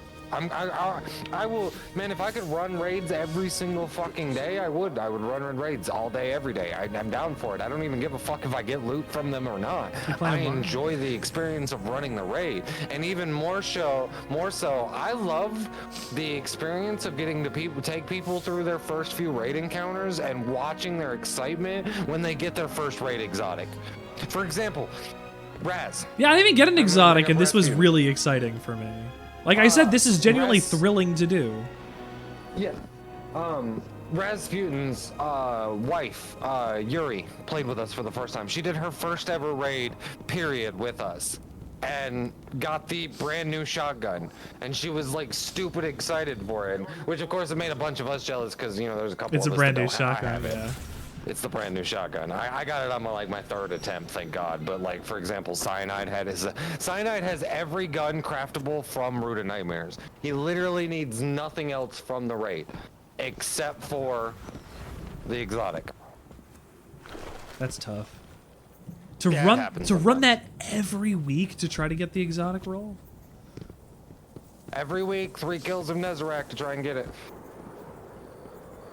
You Every play Tuesday it on reset, 3 7 times a p.m. week. Eastern Standard Time. We run Root of Nightmares. Well, we run one full run, and then when we get to Nezarec, somebody switches characters long enough to grab checkpoint, then switches back. We'll kill him, then we'll pull up checkpoint. They'll switch off that character to their third, let everybody else switch to their alt characters that wants to roll, for the roll, kill him a second Okay, this is time, how you do the boss the- grinding. This is, I wanted to know how to do that. You're gonna have to show me that later. Yeah, we just grab checkpoints. Oh, it's just like, yeah, actually I have it on this character. No, you can go to Last Wish. I know you can go to Last Wish. I can't go to Last Wish. So there's a checkpoint for Last Wish called Shirochi checkpoint, and if you ever need to grind out a weapon, like i.e. you're grinding out a weapon's level or you're grinding out whatever, that's where you go to do it. Because you walk into the encounter and it just spawns a whole bunch of thralls that can die really easily. And you can get like 100 and something thralls to spawn before you wipe. And then you can wipe, grab the rally banner, do it again. Wipe, grab the rally banner, do it again. 100 kills. So you can like farm out fucking catalysts and shit. And Oh, you're just farming engrams off of the ads. I'm farming engrams, farming whatever, like, or for example, like when you get red border weapons, you have to get kills to level them up. Like when you first get them, they don't have all the perks unlocked. Most of them require, like, for example, my Nation didn't of know Beasts, this. how it has the enhanced traits for both explosive payload and dragonfly needed to be level 17 to be able to get the enhanced explosive payload. So I leveled it up to 17, then went back, recrafted it with the proper rolls, and now it's exactly what I want it to be. And it's disgusting. It's really just gross. Like, this weapon does stupid amounts of damage. Same way with like Forbearance. Acacia's Dejection. Acacia's Dejection is a good one. This is a trace rifle from Root of Nightmares, and I have it at level 76. Oh. Yeah. Yeah, because it has 4,600 kills on it. Can anything When I'm become a running red Solar border? Lock, if you go to Collections, Patterns, and Catalysts, it'll show there are only certain guns that can. But a lot of the new raid, like I think almost every weapon from Root of Nightmares can be red bordered. A lot of dungeon weapons can be. Last Wish is finally bringing weapons that can be red bordered. There's certain LMGs, so on and so forth. The only things I've gotten is their Rapacious Appetite, and I've only gotten 2 of them. I like I said, this season's weapons, I have all of them craftable. The only thing I'm missing from last season is the Hunter Sword. Speaking of, actually, how many? Oh, hold up. We're going to roll some swords. I have 28 Defiant Ingrams. Do they just stay across characters then? Yeah. I didn't know. So I can farm them out on one character and then go use another character to... I didn't realize it did that. Yep. It's just like, so you can't transfer armor. You can't share armor stat values. That's but like, why I can it's take faster. 1810 weapons. I can take 1810 weapons and throw them all onto my hunter. So like my hunter, even though he only has 1807, 1800, 1804, 1806, 1800 for his armor, all of his weapons are 18. Well, he has 1810 weapons in his inventory. I just don't have them equipped. Hold on, 1810, and then yeah, there you go. That's what normally is on him. My Ace of Spades funnel web. 1810, 1810, 1810. And because of it, it raises his overall light level, and then makes it to where if I roll armor, I can roll higher. And higher and higher, and then it makes it easier to get into Pinnacle. That's wild.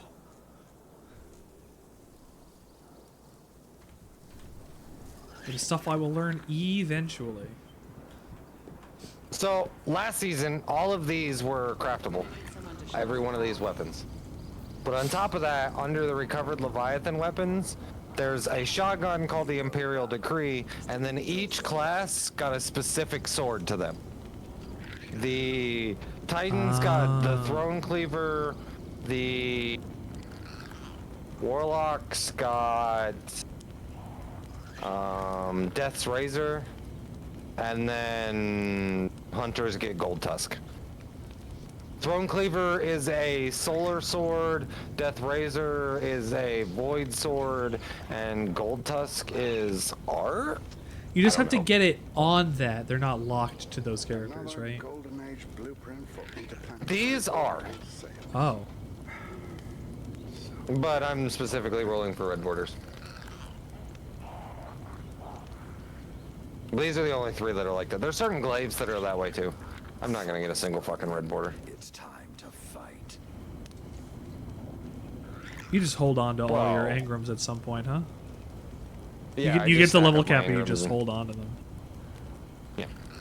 It's just like, so, we'll go with the season pass. I'm 175 on the season pass this season. Like, I'm ranked 175. What does it give you? The Iron Every 5 levels, I get an Eververse Engram. do it for them. Do it Well, after 100, though, like, it's every 5 levels I get an Eververse Engram. So instead of Only 54. turning in my bounties, I instead stack up my bounties on a character. So, like, my Warlock, for example, has a whole bunch of bounties that are completed, but I'm not going to turn them in. I'll instead save them until the beginning of next season, and then I'll turn them all in at the beginning of the next season, and just get a shit ton of experience and jumpstart my That's smart. Yeah. I don't give a shit about a single one of these shotguns. That's the other thing is once you have like red borders of them, because I have a craftable Imperial Decree. Because of it, I can just go, I don't need any of these.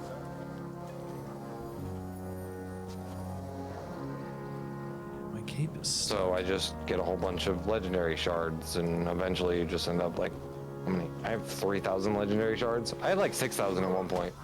Then I spent a bunch of them. It's quite a few. Holy shit! It's almost 3 in the morning. That's coordinates. Biggest thing I need is golf balls. Golf balls? Ascended shards. Oh. So when you go to Masterwork gear, it's the last thing that's needed to Masterwork.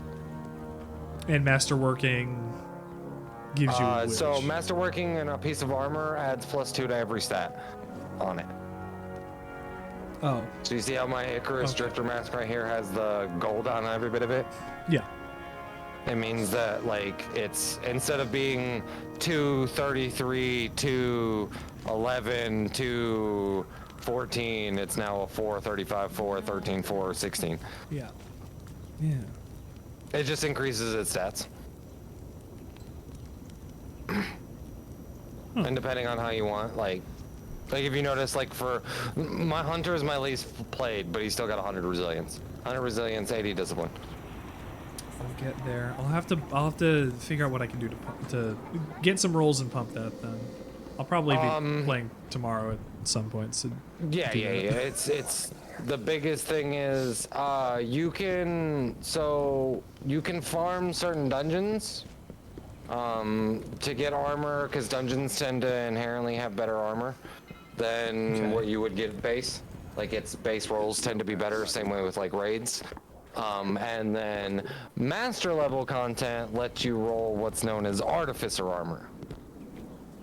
And the reason that you want artificer armor, for example, my class item, one of the best things that you can get artificer armor for, means that I get a free artifacts or a free mod slot that just gives me +3 to whatever stat I want to assign it to. That's pretty good. It doesn't cost me anything for a point. It just gives me +3 to that stat. That's really good. And if you had 5 or 4 pieces of artificer armor that are good rolls, well then that's all an free extra stats. 12. Yeah. Wow. Yeah, to be able to put somewhere. Which is how you can get like quad 100s. Quad 100s. My Stasis Titan. There's also, and this I know I'm throwing a whole lot of information at you, but there are certain armor mods. For example, any of them that say font of, like font of wisdom, font of strength, font of recovery, and they're located in different spots. Like font of wisdom's in the head, font of recovery's in your class item, font of strength is in your arms. But any of them that say font will tell you that you gain a bonus to whatever the stat is while you have an armor charge. I've seen those. So Yeah. it makes it to where, when you pick up an armor light, you get an armor charge, and because you have that armor charge, it adds +30 to that stat. I.e., if I was to throw on font of recovery instead of like special finisher, if I throw on font of restoration, I throw on font of restoration on my class item, it means that anytime I pick up an orb of light, I would have effectively 100 recovery, because it's going to take that 71 and put it up to a 101. So it means that anytime I pick up an orb of light, I would have triple 100s. So that you just got to get your build to create those, so that Exactly. And then that's where you combine yeah. something like, which is where I run. So I run Arc Siphon, which makes it to where rapid arc weapon final blows creates orbs of power. Which my arc buddy and my trace rifle are both arc, and both count for that. So it means that I'm just generating orbs of power like crazy.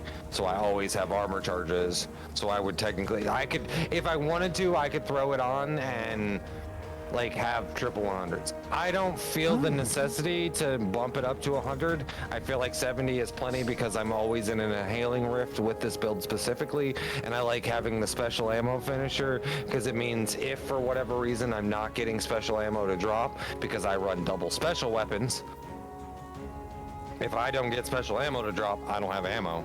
So it means that I can run up to something, do a finisher on it, it guarantees I get special ammo, and I can just keep doing and being a menace. And the reason that I run double special, and the reason that I try and push everybody to run double special, is the way the game works. The game doesn't want you to be without ammo. However, it also doesn't want to give you ammo for what you're using. So, Right. if you're using a primary, it gives you special ammo. If you're using a special, it gives you heavy ammo. Because there is no primary ammo. If you're using a heavy, well, it'll prioritize giving you special ammo. So, if you remove the primary and you just run specials, it means that every time you're getting special kills, you're generating heavy ammo. And then when I need special ammo, I just use my heavy. And I can generate special ammo. So, it makes it to where I just get to run around with way more. I didn't realize you stupid could guts. gamify that like that either. Wow. But it makes it to where like I can literally just fight the I can basically say, okay, I know how Destiny is coded, so because it's coded this way, I can abuse that coding to give me this. And if for whatever reason the game still wants to try and be stingy, you throw in stuff like special ammo finder in your head or special finisher on your class item, and I can guarantee special ammo to spawn. And as long as I have special ammo, well, I can generate heavy. And if I can generate heavy, then I can turn around and generate special. And All I can do special is weapons I'm just like I- dumbfounded. I don't like primaries because everything a primary can do, I can do with a special weapon better. I.e., okay, so you like the explosions that come with Sunshot. So much. I can get that off of a reconstruction incandescent trace rifle, like Acacia's Dejection, that gives me 198 in the magazine because of reconstruction, and still procs the massive explosions because of incandescent, but then I get all the bonuses of it being a trace rifle, so it gets overload, and it's a special weapon, so it's going to generate heavy ammo, plus it's a constant beam instead of a hand cannon that I'm going to have to constantly keep reloading. Because hand cannons are nice, but if I have to choose between 8 rounds of being able to kill something or 198 rounds of being able to kill something, well then, it's like, I like auto rifles, but an LMG is gonna do more work. Yeah. That's just my mentality. I'm also a really big fan of trace rifles this season because trace rifles are just gross. Right. I mean, it's gonna depend on what you like to use anyway. Like, my tastes are gonna change as I'm playing the game and trying new things too. Yeah, and as you try different builds with different weapons, you might be like, oh, well, I really like using SMGs with this build, or I really, really like using, like, when I run Strand, if I'm running my Strand Titan, I use Quicksilver Storm. Or I use Rufus's Fury, because they feed so much into my Strand build already as Strand weapons that it just makes it feels really, really strong. However, if I put Rufus's Fury on any other character in any other build, it feels mid. It's like, this gun kind of fucking sucks. But the moment I switch over to Strand Titan, it's like, oh yeah, now I remember why I fucking love this gun. I love hand cannons, but I really only like hand cannons right now inside of PvP. Or my Nation of Beasts, because Nation of Beasts does really, really, really nasty stuff with Arc. But that's because my predominant go-to class, subclass right now is Arc. It's either Right. Arc or Solar Lock, but if I'm running Solar Lock, it's probably just because I'm well skating around and doing dumb shit. It's not because I'm playing the game serious at all. It's a lot to think about. Like, honestly, it's a lot to think about. Like, how I want to actually build this stuff out and see what I want to do and how to make sure that I can do it the best. So I need to focus on... I need to focus on mobility, resilience, and discipline. Yep, mobility, resilience, discipline. Okay. It's resilience is your most important because that's your damage reduction, and then after that it's discipline and mobility. Okay. So, resilience, discipline, mobility in that order. Okay, I'll have to give that a go.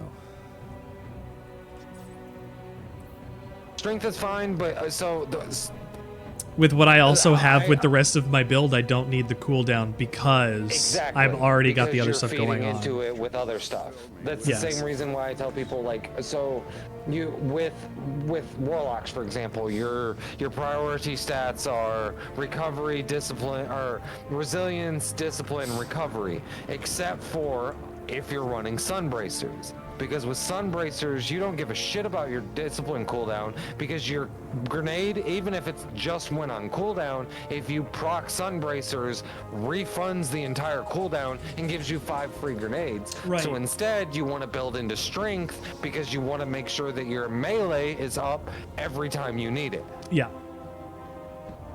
Makes sense. So it's finding not only the balance with your build, but like with what, you know. I can't wait until I can actually talk to you about this stuff in a like real knowledgeable capacity. Oh yeah, have you tried this like thing? I And you haven't said- done this build? Like I'll get there. I'll get there. That'd be cool. I feel it. Everybody's got to start somewhere. And I'm like I said, this has become my hardcore obsession here lately. There's a reason that I've done a little bit of everything everywhere. 6 months ago, I would have been like, nah, you're gonna have to ask Cyanide. I don't know. I don't know. And now it's like, I mean, I see what you're saying, Cyanide, but have you considered this, and this? Because stat-wise, I've got this, and the reason why it's better. Or And now you have your we can- experience and knowledge. Yeah, I have the experience. Plus, I've got also Cacus for anything. Cacus HD on YouTube for anything Grandmaster and Master related. If you want to do that type of content. Aztec Cross, all one word. For everything else. PvP, PvE, breakdowns on supers, discussions and theories on lore. Aztec Cross. Yeah, I went and grabbed those too. And then I pulled like up I said, Life in as the well pin earlier. messages is also, like I said, the dim D2 armor picker and light.gg are the ones that I use the absolute most. Today in Destiny is also really useful because it'll tell you, like, I don't know if you knew this, every day there's a revolving loss sector that you can do on Legendary or on Master difficulty. And by running it on Legendary or Master difficulty, you can roll exotics. Oh, okay. I'll have to do So- that. So, for example, if you go to Today in Destiny, I'm going to pull it up on my computer real quick. I'll pull it up on stream. If you go, it tells you that the lost sector, the rotating lost sector for the next 10 hours is Bay of Drowned Wishes. And if you click on it, it tells you it's in the Dreaming City. You will experience Overload and Unstoppable champions. But if you do, the rewards are a random chess piece. You can roll exotic chess pieces. Ooh. So if you're running something like you're trying to get Omnioculus or Gear Falcons for a Hunter, or you're trying to get like a Curus of the Falling Star for an Arc Titan, or you're trying to get Phoenix Protocol for a Warlock, you would go run this. Now, it's not going to be easy. It's going to be hard. Yeah. And you're going to want to run specific weapons that counteract these kind of champions. And you're going to want to do it slow, and you might die.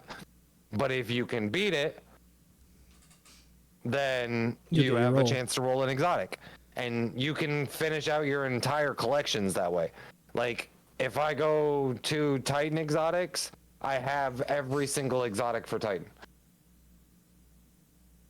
Warlock, I'm 3 pair of gloves, one chest, and 2 pair of boots off from being done. Hunter, I'm way off. I need a lot more Hunter exotics. But it also means that if I wanted to, like, I can go farm, like, oh, I need a better roll on this chess piece. Well, I can go farm chess piece and hopefully I'll get a better roll for it. But it's how you can fill out your exotics, how you can get more, period. And it, like I said, it changes every day at reset. 1 p.m. Eastern Standard Time is reset, and everything switches. And then every Tuesday, certain other things change. I gotta check my dailies and do that stuff then.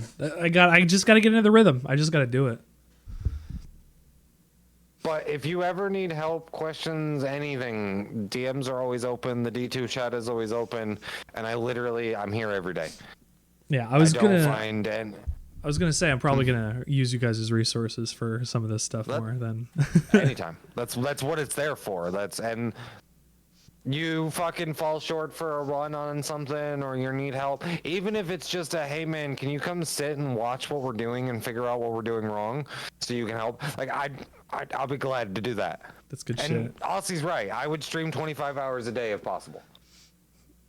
Yeah, you're hitting 12 hours. I'm getting to 8. I'm like not falling asleep listening, but like I'm getting there. I'm tired. You're 8 hours. I've never done that before.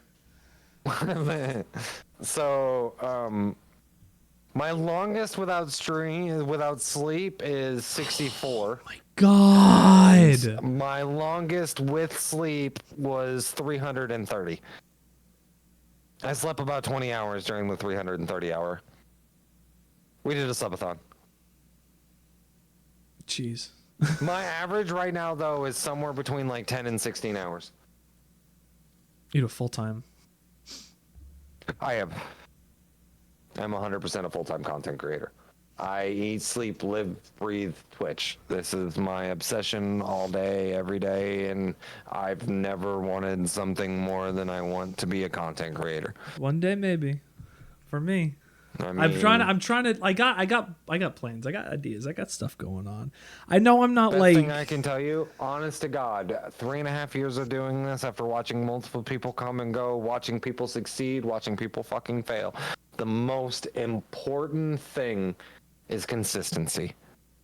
Doesn't matter how often you go live, just make sure that you're doing it at the same time. Yeah. And the reason for that is because if you're sporadic and all over the place, nobody's going to know where to find you. Yeah. My schedule's the same every week. You knew every day at 7 p.m. Simpsons was coming on. Yeah. So you were going to watch The Simpsons at 7 p.m. Yeah. Everybody knows that every day around 2 p.m. Eastern Standard Time, I'm going live. I'll be here. If it's Sunday, I might not be. But if it's not Sunday and it's after 2 p.m., you can guarantee I'm live. And if I'm not, it's because something went wrong. And I wouldn't say like my numbers are. I can honestly say that my numbers don't match up to everything because like while I might only average between right now I'm averaging I think my viewer average is like 16.7 or like it's somewhere between like the 16 to 18 mark. It drops the later into streams I get or the longer I run. But average doesn't have anything to do with concurrent or like people that come in and out and in and out. Or sub count. Or sub count. I was gonna say because like my sub count in the last 2 years I've yet to drop under 100 subs. Congrats. I've hit all the way up to 1,500 subs. Holy shit. Holy shit. It's just, I can honestly say that it's one of the things that I'm most proud of. I have one of the most amazing and wonderful fucking communities on the platform. And they would literally do anything for everybody. And sometimes every so often they just get in this mood where they just like to go to somebody random and start slapping them in the fucking face repeatedly with their wallet. And when you're like, what are you doing? They're like, oh, you like it, don't you? You like it, don't you, you dirty little...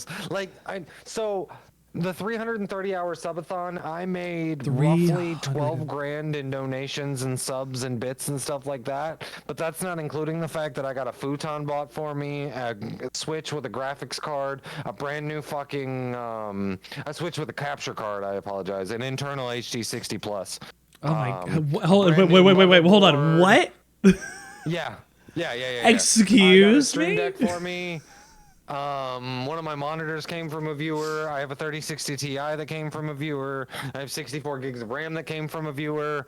I have a million ducks and random little collectibles and stitched together Hagrids and Hawk from Seven Deadly Sins is a little tiny little piggy crocheted together, and ducks and penis stuffies and sloths and cards, and because they have the biggest fucking hearts on the planet. And they just, no matter how many times I tell them, hey, please don't, they just go, here, have more shit. And I'm like, but, what are you doing? And they're like, no, shut up, take more. It's beautiful. People, I've never met, like, I think I'm the only one in the circle that I'm in that has not dealt, like, with a lot of harassment from like assholes or like spammers or any problems like that. Oh, I love trolls. But like everybody's been so cool. Everybody's just been so cool. I've never met a community on the internet that has been this cool to generally everybody before. That's one of my favorite things about Twitch. There are trolls. Yeah. There are shit stains, and there are just absolute like smears on society that pop up every once in a blue moon. But they are such an infinitesimal speck in comparison to the grand overture of things that it's like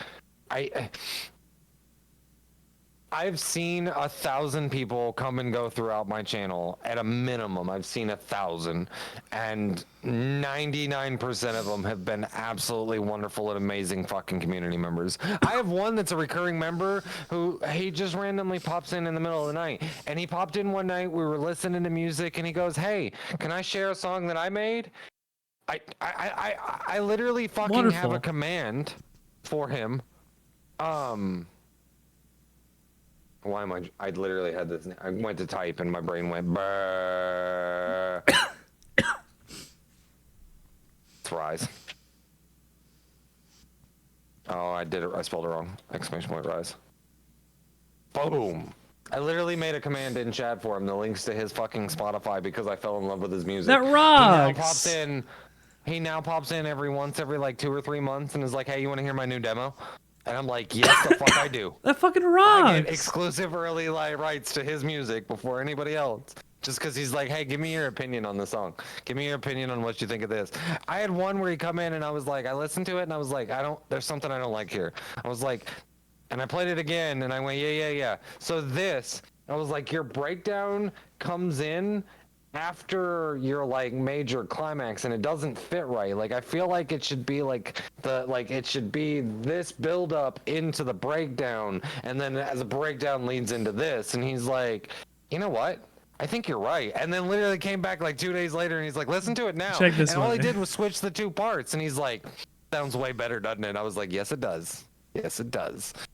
And I love his fucking music, but that's literally what it comes in for. Good shit. I've met game devs. Oh yeah, I had a dev for an indie game I was playing come in once, or actually a couple times. There's a game called Poke1, which Jeff and Raz are currently streaming it right now. They're 2 of the moderators for this Discord, 2 of my closest fucking friends. But they're playing a game called Poke1, which is a Pokemon MMO. It's basically like almost all the regions shoved into one game and turned into an MMO version. Like you can battle with your friends. It's super cool and super fun. And I spent like 6 months playing it hardcore. Like I fell in love with the game. And during it, one of the main developers literally came in, said, "Hey, how are you?" I was like, "What's up?" You know, he's like, "Just so you know, I'm a dev." You know, and I was like, "Well, I just want you to know I fucking love your game." Blah blah blah. He's like, "That's cool," and then dropped a $250 donation, and I've never seen him again. That's life.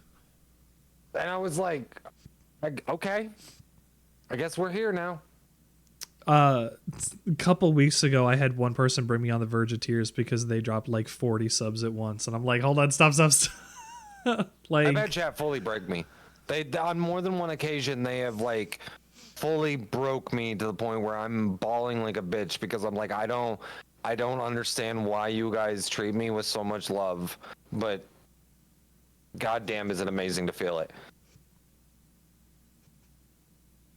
No, I fight with imposter syndrome all the time from it. I 'Cause mean, I'm like, I don't feel like yeah. I deserve it. I'm No, like, you I'm just do, a dude like- playing video games. Look, you're saying that, and I can say this as somebody who's only known you for a little, like a very little while here now. Like the amount of help that you've given me through this, and not been an asshole trying to lead me through the raid, and like you're talking to me, literally, it's 3:11 in the morning, and you're talking to me about Destiny build stuff and like how to make myself do better in the future, and like whatever I'm looking for that kind of stuff. You're actively helping. Like you are doing this not just to me, but you're saying this to Drizzle. You're going to be going and helping him do his stuff with that later too. Oh yeah, you're saying I've like said the same actively. thing to Blue. Gunny, Batnam are the same. Gunny came in because she came in to watch stream one day, and then she was like, "Oh hey, I play. Can I tag along while you're doing this?" And I was like, "Yeah, sure, come on." And she added me, and then like 2 days later, I was like, "Hey, do you guys want to do a raid? I'm short 2 people." Yeah, and she's exactly. like, "I've never done a raid before," and I'm like, "Yes, oh come on, let's go." And she was so fucking nervous her first time in going in, and then we got done, and she's like, "That was so much easier than I thought it was going to be." And I was like, "Nothing to stress about. I'll gladly teach anybody anything. I was so excited. What the fuck's the point of having all the information if I can't share it with people?" I was incredibly excited because I'm like, okay, this person is going to teach me how to do this, and I've never done this before, and I'm just like, I don't know what to expect from this. Honestly, I didn't. Like, I didn't think you guys were going to be jerks or anything. Did you think it was that difficult? No, it really wasn't. It was really just wrapping my mind around what I had to be doing and getting used to language of them as they are. Because you guys know there's certain buffs and debuffs and things that you have to do with these things, and these last for this amount of time. They're ingrained in you, but I'm learning this stuff for the first time. And you guys have just been so patient and nice, and you're like, if I have a question, you're stopping to re-answer, and like even you're looking at my chat to go and say, hey, if this person's doing this and having this happen, like go look. Like, you're saying you don't really, like, I understand imposter syndrome. Like, and I'm not trying to blow smoke up your ass. You're Like, saying, like, you're doing good. If you're having a problem with Golgoroth, well, then maybe you should rethink who you're playing with, because like it shouldn't be that difficult. It should be this, and this, and if you do it right, like it's smooth. Not only that, but on my first 2 raids that I have ever done, you gave me 2 different encounters entirely. You gave me the interesting, cheap run through this blast to do this stuff, and you even waited for me to get the exotic. And then we did this one, which was a completely different thing mechanically, that like was even way different. You couldn't cheese the bosses and do whatever. Like, you gave me 2 incredibly different experiences in one stream. Because like if you go like to be honest, if we'd have taken you through Root of Nightmares, you'd have been pretty fucking bored. Because me and Sinai know that raid like the back of our hand, and can literally like we've been using like normal runs and master runs with the group as a way to practice until me and him can just 2-man it. Oh my god. We want to be able to do the entire raid with just the 2 of us. And so far, minus Final Encounter, I'm 100% certain we can do the first 3 encounters without an issue. You're shitting It's going me. to be Final Encounter that I feel like, and honestly, I think it's just going to be because it's a sheer DPS check. However, if he's Izzy swapping and doing it consistently, and I've got a little other... If you're both Izzy swapping. Izzy swapping works better if somebody's working galley, but I'll be galley swapping, which means that I can do something like swapping galley for a fucking linear or like a GL or trace rifle, and it's also prioritizing like that's when you get into like full, we're gonna min-max everything. It's just been cool. It was great. It's been a great night. I've had 8 hours of fun with you guys tonight. Good. I definitely want to come back for more. So let me know if you're doing something tomorrow. Yeah. You should go to bed now, though. I am gonna go to bed now. Actually, better yet, do you have somebody you were gonna send love to, aka somebody you're gonna raid tonight? I was gonna raid out to you so that you could figure out where to send people on, well, or hold on tell me where to we'll send do something people. better. Oh yeah. Yeah, we'll do double raid. Hold on, let me. Who can I go say hi to that I don't know? I like having this screen of you up and on a lag. It's really funny to me. I went to Raz last night. I might go to we might go to Jeff. We could go to Mindless. I can do that. Or let's go to Jeff. Let's go to Jeff. Jeff. I fucking love Jeff. So,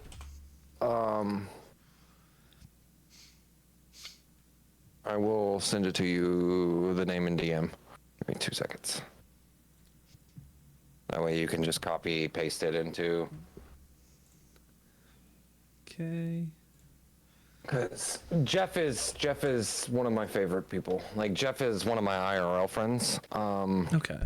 Started off as like so Jeff rated me randomly through, we're both on the military stream team because we're both military vets. Mm-hmm.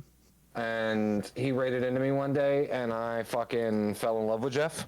And Jeff fell in love with me and he literally has never left. And now he's been to my house and we've hung out and we went to TwitchCon together. And wow. I fucking love Jeff. Same way with Raz. Raz is one of his homies. I met the same way. 90% of the people I know is because of content creation, one way or another. You know, that's how I met my wife. Actually, we were in a project back in 2011. We were doing a voice acting thing that was just amateur for a bunch of things online, and that's how we met. We've been together for 11 years. We've known each other for 12. Internet's crazy. Mm-hmm. I have friends. Dana, for example, Dana's the reason that I became a content creator. His name's Hunt You on on all platforms, but his real name's Dana, and that's literally what I call him all day, every day. I met Dana through a mutual friend while playing PUBG, like when PUBG first released, and me and Dana just hit it off really well, played games together constantly, and eventually it got to the point where we were playing Escape from Tarkov all the time. And I fell in love with Tarkov. Like, I would grind 16 hours a day, doing nothing but playing Escape from Tarkov. And Dana would literally sit there and go, "Man, you wiped 4 squads in the last raid. Why don't you stream? Like, you don't shut up. Why don't you stream? Like, you talk all the time. You know, you're a personal person. You should stream. You should stream." And I was like, "Nah, man, I don't know. It doesn't seem like it was something for me." And after a while, he switched it up and he was like, "Fine, if you're not going to stream for yourself, will you at least stream for me so I can get the clips of these fucking kills? Because, dude, you popped the fuck off in this game." And after like 6 months of him going, "You should stream, I was finally like, "All right, let's do this." I got affiliate in like a week and a half, less than that, I think. And then I kept at it for like 6 months, and then I just kind of stopped one day. And then for the next 6 months, Dana was like, "Why didn't you stream today? You played Tarkov for 12 hours. Why didn't you stream? Why didn't you stream? Why didn't you stream?" And eventually it was just like, "Fine, fucker, I'll hit the button again." And now we're here, and I can't thank him enough for being the pushing force to go, "Hey man, you should go live. Hey man, you should go live. I love that. Hey man, you should start streaming." Because like, I've met some of the most amazing and wonderful. Because of this community, it gave me the opportunity to go to not only California to go to TwitchCon, but to meet Dana for the first time after knowing him for 9 fucking years. We had played games together and talked almost every single day for 9 years, and it's only because of stream that I was able to actually go meet him in person and hang out with him for 2 fucking weeks. That's incredible. And had one of the best fucking birthdays of my entire life. It was fantastic. That's wonderful. All right, we're gonna go raid Jeff though. Okay, I have stuff to say to my guys. I guess I'm gonna do the same thing. You're more than welcome to chill here for a minute if you want to. We'll talk after stream. Thank you for hanging out here at the Sandwichard experience. It's been, go say bye to stream. It's been beautiful, wonderful playing with Sunshine. You gotta go. You gotta go. If you haven't, you really could. You ever had your ass ate by a sea monster? No? Anyway, Come play Dungeons, Dragons, I and might Space Shuttles. stream tomorrow. Within 5 minutes, we can guarantee ass eating from local sea monsters in your area.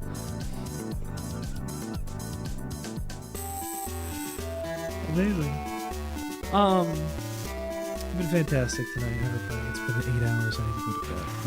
Have a great night, everybody. I might play stuff tomorrow. I don't know. tired and toasted. You guys have been fantastic. We're gonna go see a new person. It's been a great experience having this experience tonight.